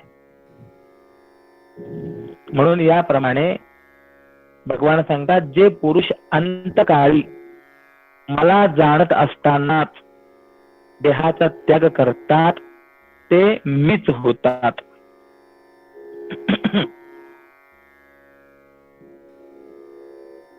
म्हणून अंतरी अंतकाळी मज दानोनी सहज ऐशा रीती राहोनी सावध सोडीती जे देह होती निसंदेह मधुरूपते. 131 क्रमांकाच्या अभंगापर्यंत आपण आलो. आता 132 पासून पुढचे जे काही अभंग आहेत यामध्ये दुसऱ्या वर्गाचं चिंतन आहे. म्हणजे जर सामान्य पुरुष आहे ना, त्याला मरणानंतर पुढे मिळणारी गती कशी असते त्याचं वर्णन आता 132 क्रमांकाच्या अभंगापासून आहे. ते वर्गीकरण आहे. आतापर्यंतच आपण वर्गीकरण 109 ते 131 पर्यंत कोणतं पाहिजे? जे ब्रह्मज्ञानी असून ध्यानयोगी आहे त्याच्या मरणाचा प्रकार पाहिला. आणि आता 132 पासून पुढे जे सामान्य माणसं आहेत त्यांना मरणानंतर मिळणारी गती कशी आहे त्याचं वर्णन आहे.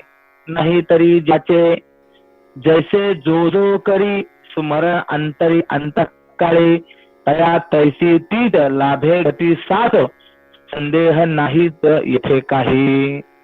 म्हणजे एरवीचा सामान्य नियम असा आहे की मरण उरावर आदळलं जवळ आलं असताना ज्याचं मन ज्या पदार्थाची आठवण करत तो मरणानंतर तद्रूप होतो.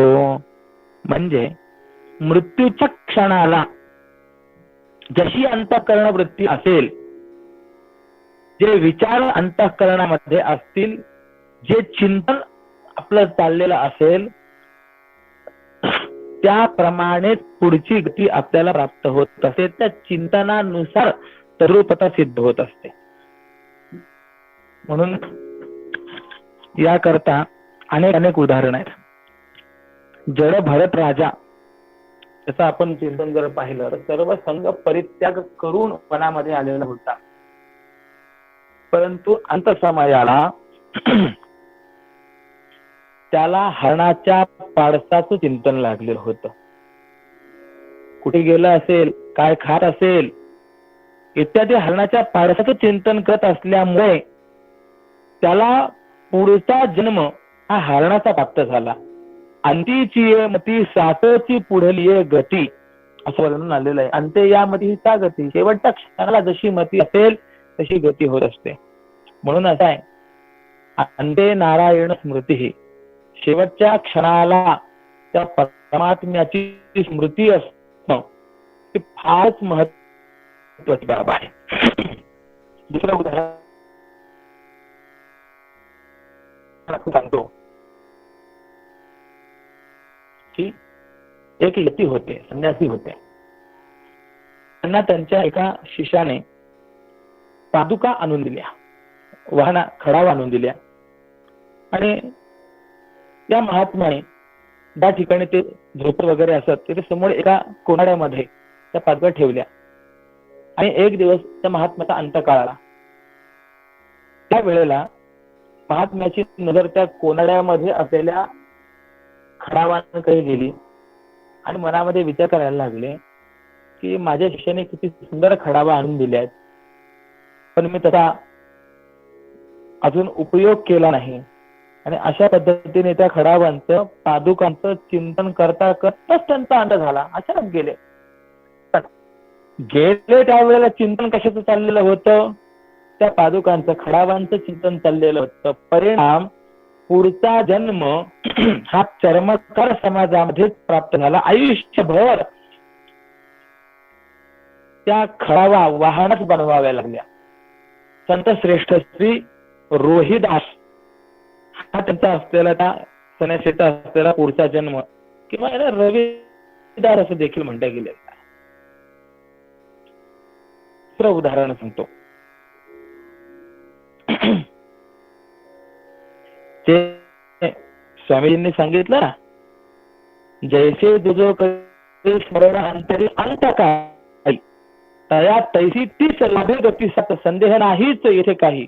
त्याकरता मी सांगतोय. तिसरं उदाहरण असं आहे, एक संन्यासिनी, जे संन्यास धारण केलेली स्त्री आयुष्यभर सगळे व्रत नियम वगैरे व्यवस्थित रीतीने पाळले आणि तिचा अंत जवळ आला.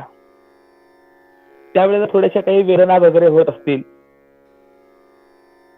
म्हणून सेवा करण्याकरता, एक सहकार्य करण्याकरता म्हणून एक पुरुष व्यक्ती आली आणि तिला पुरुषाचा स्पर्श झाला. तिच्या मनामध्ये एक लालसा निर्माण झाली की अरे, पुरुष स्पर्श असा असतो आणि आयुष्यभर मी या पुरुष स्पर्शाला वंचित राहिले. आणि असा विचार करताना त्या संन्यासिनीचा जो देहांत झाला, परिणाम स्वरूपामध्ये प्राग जन्मामध्ये म्हणजे पूर्वीच्या जन्मामध्ये यमनियम पूर्वक व्यवस्थित रीतीने संन्यास धर्माचं परिपालन करणारी ती संन्यासिनी पुढच्या जन्मामध्ये एका वेश्येच्या स्वरूपाला प्राप्त झाली, वेश्या झाली. तिचं नाव आहे भागवतामध्ये पिंगला वेश्या. असे एक नाही, अनेक उदाहरण. मी आता आपणास 3 उदाहरण दिले. भरत राजाचं दिलं, संत श्रेष्ठ श्री रोहिदासांचं दिलं आणि या पिंगलेचं दिलेलं आहे. हा सगळा विचार कुठे आहे तर शेवटच्या क्षणाला जी अंतःकरणामध्ये विचाराची स्थिती असते, ज्याचं स्मरण असतं, त्याप्रमाणे पुढची गती होते हे निश्चित आहे. म्हणून अंतःक्षणाला जर देवाचं स्मरण झालं ना, तर मग मात्र देवरूपच प्राप्त होते. बघा, माऊलींनी हरिपाठामध्ये पहिल्याच अभंगामध्ये हा विचार मांडला, देवाचे द्वारी उभा क्षणभरी तेणे मुक्तीचारी साधी येल्या. हरिमुखे म्हणा, हरिमुखे म्हणा, पुण्याची गणना कोण करी. माऊली सांगतात, जो क्षणभर देवाच्या द्वारामध्ये उभा राहिला आहे त्याला 4 मुक्तींचा लाभ झाला आहे. मग प्रश्न निर्माण होतो, माऊली सांगतात क्षणभर देवाच्या दारामध्ये उभं राहा. अहो माऊली, आम्ही तर तास देवाच्या दारामध्ये उभं राहतो. माऊली सांगतात, गंमत आहे हो. मी देवाच्या दारात उभं राहायला सांगतो, तुम्ही देवळाच्या द्वारात उभं राहता, ही एक अडचण आहे. बरं ठीक आहे माऊली, पण क्षणभर सांगता येते मी. होय, तो क्षण कोणता आहे तर हा अंतिम क्षण, शेवटचा क्षण लक्षात घेण्यासारखा आहे. हा क्षण ज्याला साध्य झाला त्याने मुक्तीदारी साधलेल्या. या पुढे सांगू काय, एक स्त्री आपला फोटो चांगला यावा याकरता म्हणून शृंगार वगैरे केला, 2 तास गेले त्यामध्ये आणि फोटो काढण्याकरता उभी राहिली. पण त्या वेळेला बटनावर बोट पडलं, फ्लॅश पडला. नेमकी त्या वेळेला डोळे बंद झालेले होते, थोडीशी मुखाकृती वाकडी तिकडी झाली होती. मला विचारायचंय, 2 तास जो वेळ घालवलेला आहे त्याचा काही उपयोग आहे? नाही. अर्थ आहे का? ज्या वेळेला बटनावर बोट पडणार आहे, फ्लॅश पडणार आहे, त्या वेळेला तुम्ही उत्तम स्थितीमध्ये असाल तर फोटो जरा चांगला येणार आहे. त्याप्रमाणे तो शेवटचा क्षण जर साध्य झाला, अंतःकाली जर त्या परमात्म्याचं स्मरण झालं तर सद्रूपता प्राप्त होणार आहे, तर भगवत रूपता प्राप्त होईल. म्हणून भगवान सांगतात की जर मरणकाळी माझी आठवण झाली तर ते मदरूपतेला प्राप्त होतील. कारण नियम कसा आहे, अंतिम क्षणाला ज्या पदार्थाची मन आठवण करतं, मरणानंतर त्या स्थितीला, त्या गतीलाच प्राप्त होत राहतो. उदाहरण देतात, जैसा दीनवाणा कोणी एक पार्था, धावता पळता वायुवेगे, होऊनी बेभान दुर्दैवे, अवचित पडा या कूपात महाघोर. एखादा मनुष्य, त्याच्या पाठीमागे वाघ वगैरे काहीतरी एखादा हिंस्र प्राणी लागला आणि यामुळे भयाने त्रस्त होऊन वायू गतीने, वाऱ्याच्या वेगाने पळत असताना दोन्ही पावलांनी मार्गाचा आधार सुटून एकदम विहिरीत पडावा. आता त्या पडण्याच्या पूर्वी पडणं चुकवण्याकरता दुसरं कोणतंही साधन नव्हतं, म्हणून तिथे पडणंच भाग पडतं. म्हणजे आता पडलं ठीक आहे, पण पडण्याच्या पूर्वी पडणं चुकवण्याकरता दुसरं कोणतंही साधन होतं का? नाही. आता विहिरीत पडणंच भाग आहे की नाही? पडणंच भाग आहे. त्याप्रमाणे मरणाच्या वेळी जी वस्तू जीवाच्या समोर येऊन उभी राहते, मग ती वस्तू पुढील जन्मात होणं हे कोणत्याही प्रकारे चुकत नाही. जसं त्याला वायुवेगाने धावतोय, अचानक पुढे विहीर आली तर मग आता बाकी कोणताही आधार नसल्यामुळे विहीर पडणं भागच झालं, त्याच्याशिवाय पर्यायच नाही. त्याप्रमाणे मृत्यूच्या समयाला ज्या वस्तूचं स्मरण झालं, मग त्याच वस्तूचं रूप घेणं हे पुढच्या जन्मामध्ये भागच पडतं. त्याच्यामध्ये तो कोणत्याही प्रकारे चुकत नाही. आणि याला उदाहरण बघा की जोपर्यंत मनुष्य जागा आहे तोपर्यंत ज्या एका वस्तूच्या चिंतनाने संस्कार निर्माण होतात आणि त्याच संस्काराने जर डोळा लागला, म्हणजे त्या गोष्टीचा विचार करता करता जर आपल्याला डोळा लागला तर तीच वस्तू स्वप्नात दिसते. म्हणून आपण व्यवहारामध्ये म्हणतो, मनी वसेते स्वप्नी दिसे. अर्जुना हे ज्याप्रमाणे होतं त्याप्रमाणे तैसे जन्मरी भरभरी जीवा, ज्याचे ध्यान आवडीने मन रमे देते, त्याची अंतकाळी होऊन या फार व्यापून अंतर राहत असे. त्याप्रमाणे जिवंतपणाच्या कालापासून, म्हणजे जन्माल्यापासून जो पदार्थ भोगल्यानंतर आवडल्यामुळे चित्तात संस्कार रूपाने उरतो, तोच संस्कार रूपात असलेला पदार्थ मरणाच्या मर्यादेपर्यंत अधिकाधिक होऊ लागतो. यम यम वापि स्मरण भावम त्यजत्यन्ते कलेवम तंतमैवेति कौन्तेय सदा भाव भावितः. म्हणजे हे कोणते पुत्र अर्जुना, मनुष्य मरते वेळी ज्या ज्या पदार्थाचं स्मरण करीत ध्यास त्याग करतो, त्या त्या पदार्थाच्या अखंड चिंतनाने संस्कारयुक्त झालेला तो त्या पदार्थालाच प्राप्त. काय हे पाठात गंमत आहे. आता आपण पाहून आलो, माऊली म्हणालेत आपल्याला, देवाची ये द्वारी उभा क्षणभरी येणे मुक्ती त्याला साधी येईल. की क्षणभर जर उभा राहिला तर त्याला चारही मुक्ती प्राप्त होतात. इथे क्षणभर उभं राहण्याचा विचार सांगतात. आणि पुढे हरिपाठातला 26वा अभंग जर पाहिला तर त्यामध्ये माऊली असं सांगतात की ज्ञानदेवा मौन जपमाळ अंतरी धरोनी श्रीहरी जपे सदा. सदा सर्व काळ त्या भगवंताचा जप करावा. मग एकाच वक्त्याने क्षणभर सांगावं, एकाच त्याच वक्त्याने पुन्हा सदा सर्व काळ सांगावं, थोडस विसंगत बोला वाटतं की नाही? मग माऊलींना विचारा, माऊली जपे सदा हे खरं मानायचं की क्षणभरी हे खरं मानायचं?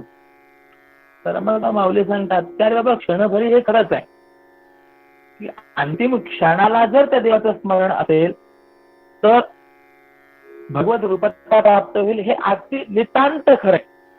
पण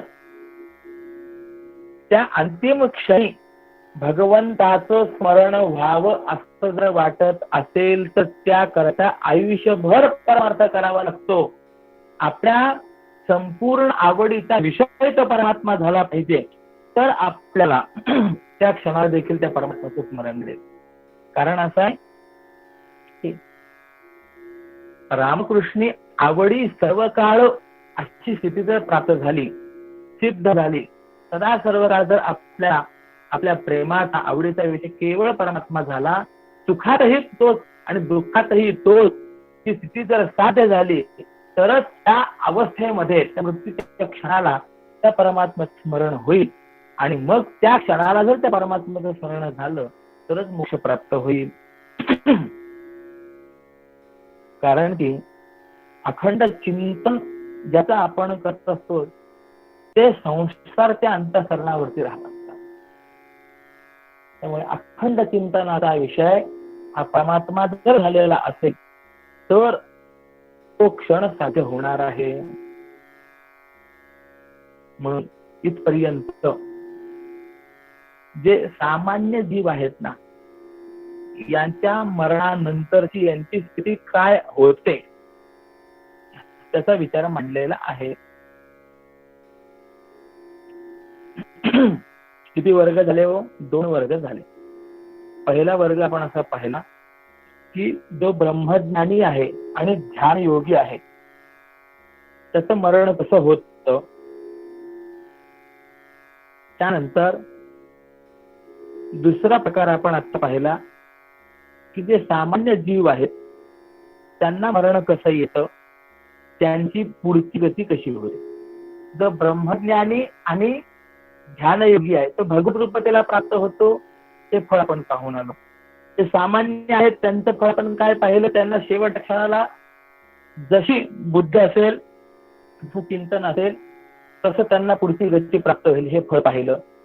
आता अस्मात् सर्वेषु कालेषु मामनुस्मरयुध्यच मय्यनक्त मनोबुद्धिर मामे वैश्यस्य संशयः, या श्लोकाच्या व्याख्यानापासून केवळ जो ज्ञानी आहे, जे आता ज्ञानी आहे पण तो ध्यान योगी नाही, त्याचं मरण कसं होतं, त्याला गती कशी प्राप्त होते याचं चिंतन आपल्याला सांगतात. या श्लोकाचा अर्थ असा आहे, म्हणून अर्जुना सर्व काळामध्ये माझं स्मरण कर. हा म्हणून मागचा सगळा भाव आता तुम्ही लक्षात घ्या पुन्हा, की शेवटच्या क्षणाला जशी बुद्धी असेल त्याप्रमाणे गती होईल, हे असं नियम असल्यामुळे अर्जुना सर्व काळामध्ये माझं स्मरण कर आणि युद्ध कर, म्हणजे स्वधर्मानुष्ठान कर. ज्याने माझ्या ठिकाणी मन आणि बुद्धी समर्पण केलेले आहेत असा तू मलाच प्राप्त होशील, यामध्ये संशय नाही. तेची अंतकाळी होऊन या फार व्यापोनी अंतर राहत असते, आणि अंतकाळी जया जे आठवे तीच गती पावे सर्वथा तो. 142 क्रमांकाच्या अभंगापासून पुढचा विचार. ज्ञानाच्या मरणाचा प्रकार. मरणाच्या वेळेला ज्याला ज्या पदार्थाची आठवण होते तो त्याच गतीला प्राप्त होत असतो. म्हणून अर्जुना तू अखंड माझं स्मरण कर. डोळ्याने जे पाहावे, कानाने जे ऐकावं, मनाने जे स्मरण करावं किंवा वाणीने जे बोलावं, ते सर्व आत बाहेर असलेले विषय मद्रूप करून चित्तात घाल. म्हणजे सर्व काळ मी सहज चिंतन स्मरणाचा विषय होईल. सर्व काळ चिंतन कुणाचं आहे, तर त्या परमात्म्याचं चिंतन झालं पाहिजे. अर्जुना ऐसे जहा लिया मगन मरिदे देह गेलिया, मा संग्रामू केलिया भय काय तुझं. आणि असं सदा सर्व काळ जर केवळ भगवत चिंतन असेल, विषय तो त्यांचा झाला नारायण, नावडे जनधन माता पिता, किंवा अखंड खंडेना जीवन राम कृष्ण, अशी स्थिती जर झाली तर कोणत्याही क्षणाला देह गेला तरी मत स्वरूप झाल्यामुळे अर्जुना तू मरणार नाही. मग तुला युद्ध केला तर भय कशाचा आहे. म्हणून तू जर मन आणि बुद्धी निरभिमान म्हणजे निर्दंभासह माझ्या स्वरूपाच्या ठिकाणीच अर्पण करशील तर मलाच प्राप्त होशील ही माझी प्रतिज्ञा आहे. हे चिकासी यावरी होये ऐसा जरी संदेह वर्तत आहे तरी अभ्यासूनी आधी पाहे मग नव्हे तरी कोपे. आणि मग ही माझी प्राप्ती कशाने होईल असा जर तुला संदेह राहत असेल, संशय जर असेल तर अर्जुना अगोदर तू ज्ञान योगाचा अभ्यास करून पहा आणि मग मी जसं सांगतोय तसं जर घडलं नाही तर खुशाला रागाव. म्हणजे आधी वापरून पहा मग विश्वास करा ही जी जाहिरात आहे. भगवान देखील सांगतात अगोदर योग ज्ञानाचा अभ्यास करून पहा आणि मग मी जसं सांगतो तसं घडलं नाही तर खुशाल राहावं. मग पुढे सांगताय अभ्यास योग युक्तेन चेतसा नान्यगामिना परमं पुरुषं दिव्यं याति पार्थानुचिंतयन्. म्हणजे अर्जुना अभ्यास या साधनाने युक्त असलेल्या व अन्य विषयांकडे न जाणाऱ्या चित्ताने माझं अखंड ध्यान करणारा साधक दिव्य अशा मला म्हणजे परमपुरुषाला ब्रह्मस्वरूपालाच प्राप्त होत असतो. स्वामी सांगतात ऐशा अभ्यासाची चित्ताची बरवी सांगड घालावी धनुर्धरा प्रयत्नाचे बळे पांगळा ही पार्था धीस या माथा चढू शकेल. अर्जुना या विषयांपासून मन आवरण्याच्या या अभ्यासाबरोबर चित्ताला माझ्याशी म्हणजे भगवत स्वरूपाशी जोडलं जाईल असा चांगला योग कर. अरे अभ्यास केला तर काय साध्य होणार. जगद्गुरु तुकोबाराय म्हणतात असाध्य साध्य करिता सायाचं कारण अभ्यास तुका म्हणे. जे असाध्य असेल ते देखील सहज साध्य होईल. कशाने तर अभ्यासाने. कारण अभ्यास तुका म्हणे. आपण बघा अभ्यासाने काय होत नाही. अभ्यासाची सांग सबसिद्धी असं वर्णन आहे. पुन्हा पुन्हा पुन्हा पुन्हा एक गोष्ट केली तर जगात अशा काहीच नाही. जगामध्ये सर्वात मृदू पदार्थ म्हणजे पाणी आहे आणि कठीण पदार्थ दगड आहे. परंतु त्या दगडावरती विशिष्ट ठिकाणी जर सतत पाण्याचा थेंब पडत राहिला तर त्या मृदू पाण्यामुळे कठीण असलेल्या दगडाला देखील खड्डा पडतो. ओले मूळ भेदी खडकाचे अंग बरोबर सांगतात. झाडाचं मूळ ओलय तसं पाहिलं तर नाजूक आहे. परंतु ते जर एखाद्या दगडाला सारखं टक्कर देत राहिलं तर दगडालाही ते दुभंगायला भाग पडतं, फोडतं. आपण बघा अनेक पर्वतांच्या जवळ जर आपण जाल तर दगडामधून मुळ बाहेर आलेल्या आहेत झाडांच्या. साध्य होत की नाही. किंब बघून ना दोरी आहे दोरी आणि दगड आहे. पण विशिष्ट ठिकाणी जर दोरी आपण सातत्याने घासत राहिलो तर दगड देखील कापला जातो की नाही. दगड कापला गेलाय कशाने तर सततच्या त्या एक ठिकाणी असलेल्या घासण्याच्या अभ्यासाने.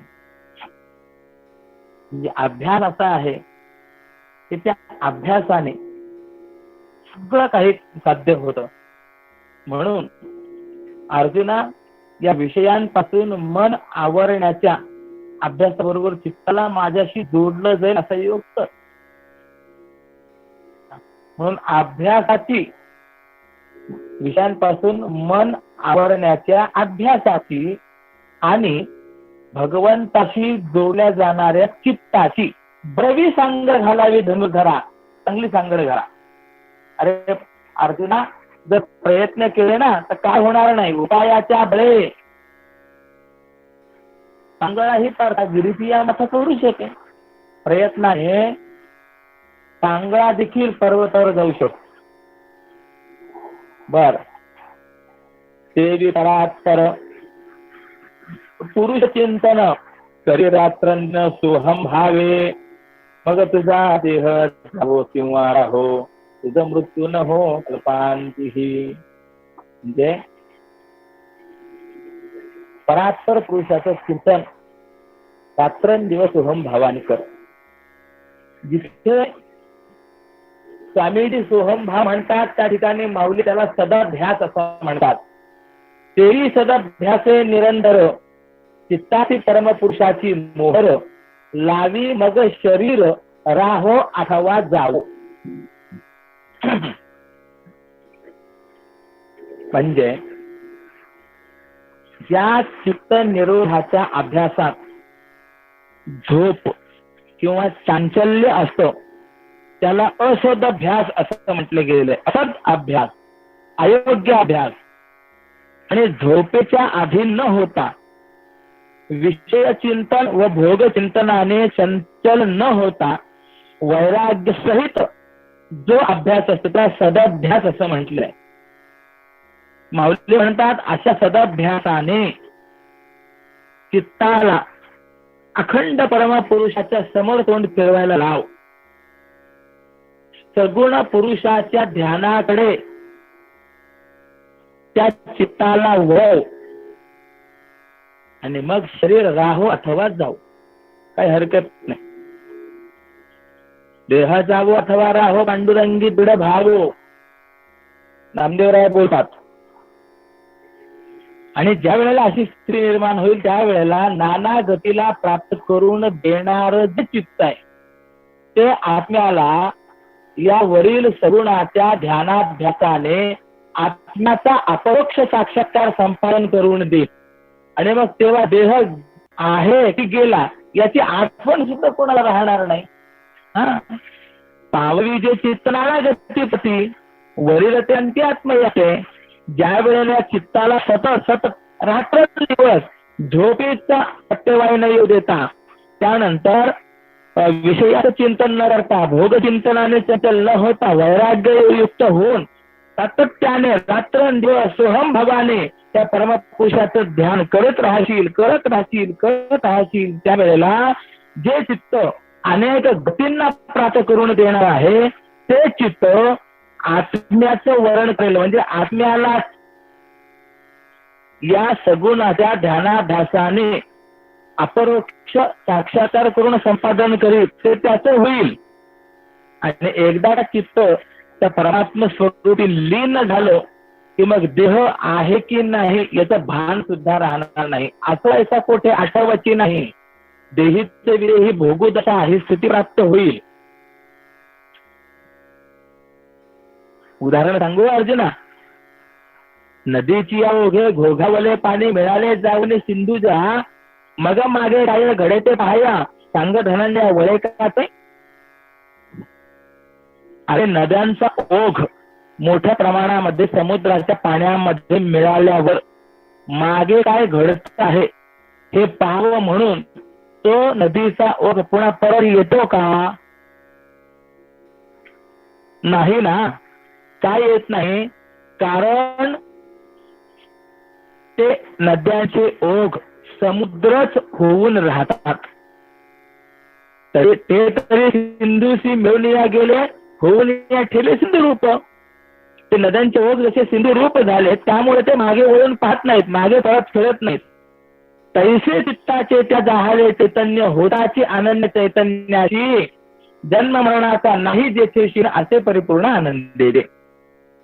त्याप्रमाणेच ज्ञान आणि ध्यानाच्या अभ्यासाने ज्या वेळेला चित्ताचं चैतन्य झालेलं असतं, म्हणजे चित्त हे चैतन्य स्वरूप झालेलं असतं, त्या परमात्म्याशी अभिन्न झालेलं असतं, भेदयुक्त राहत नाही.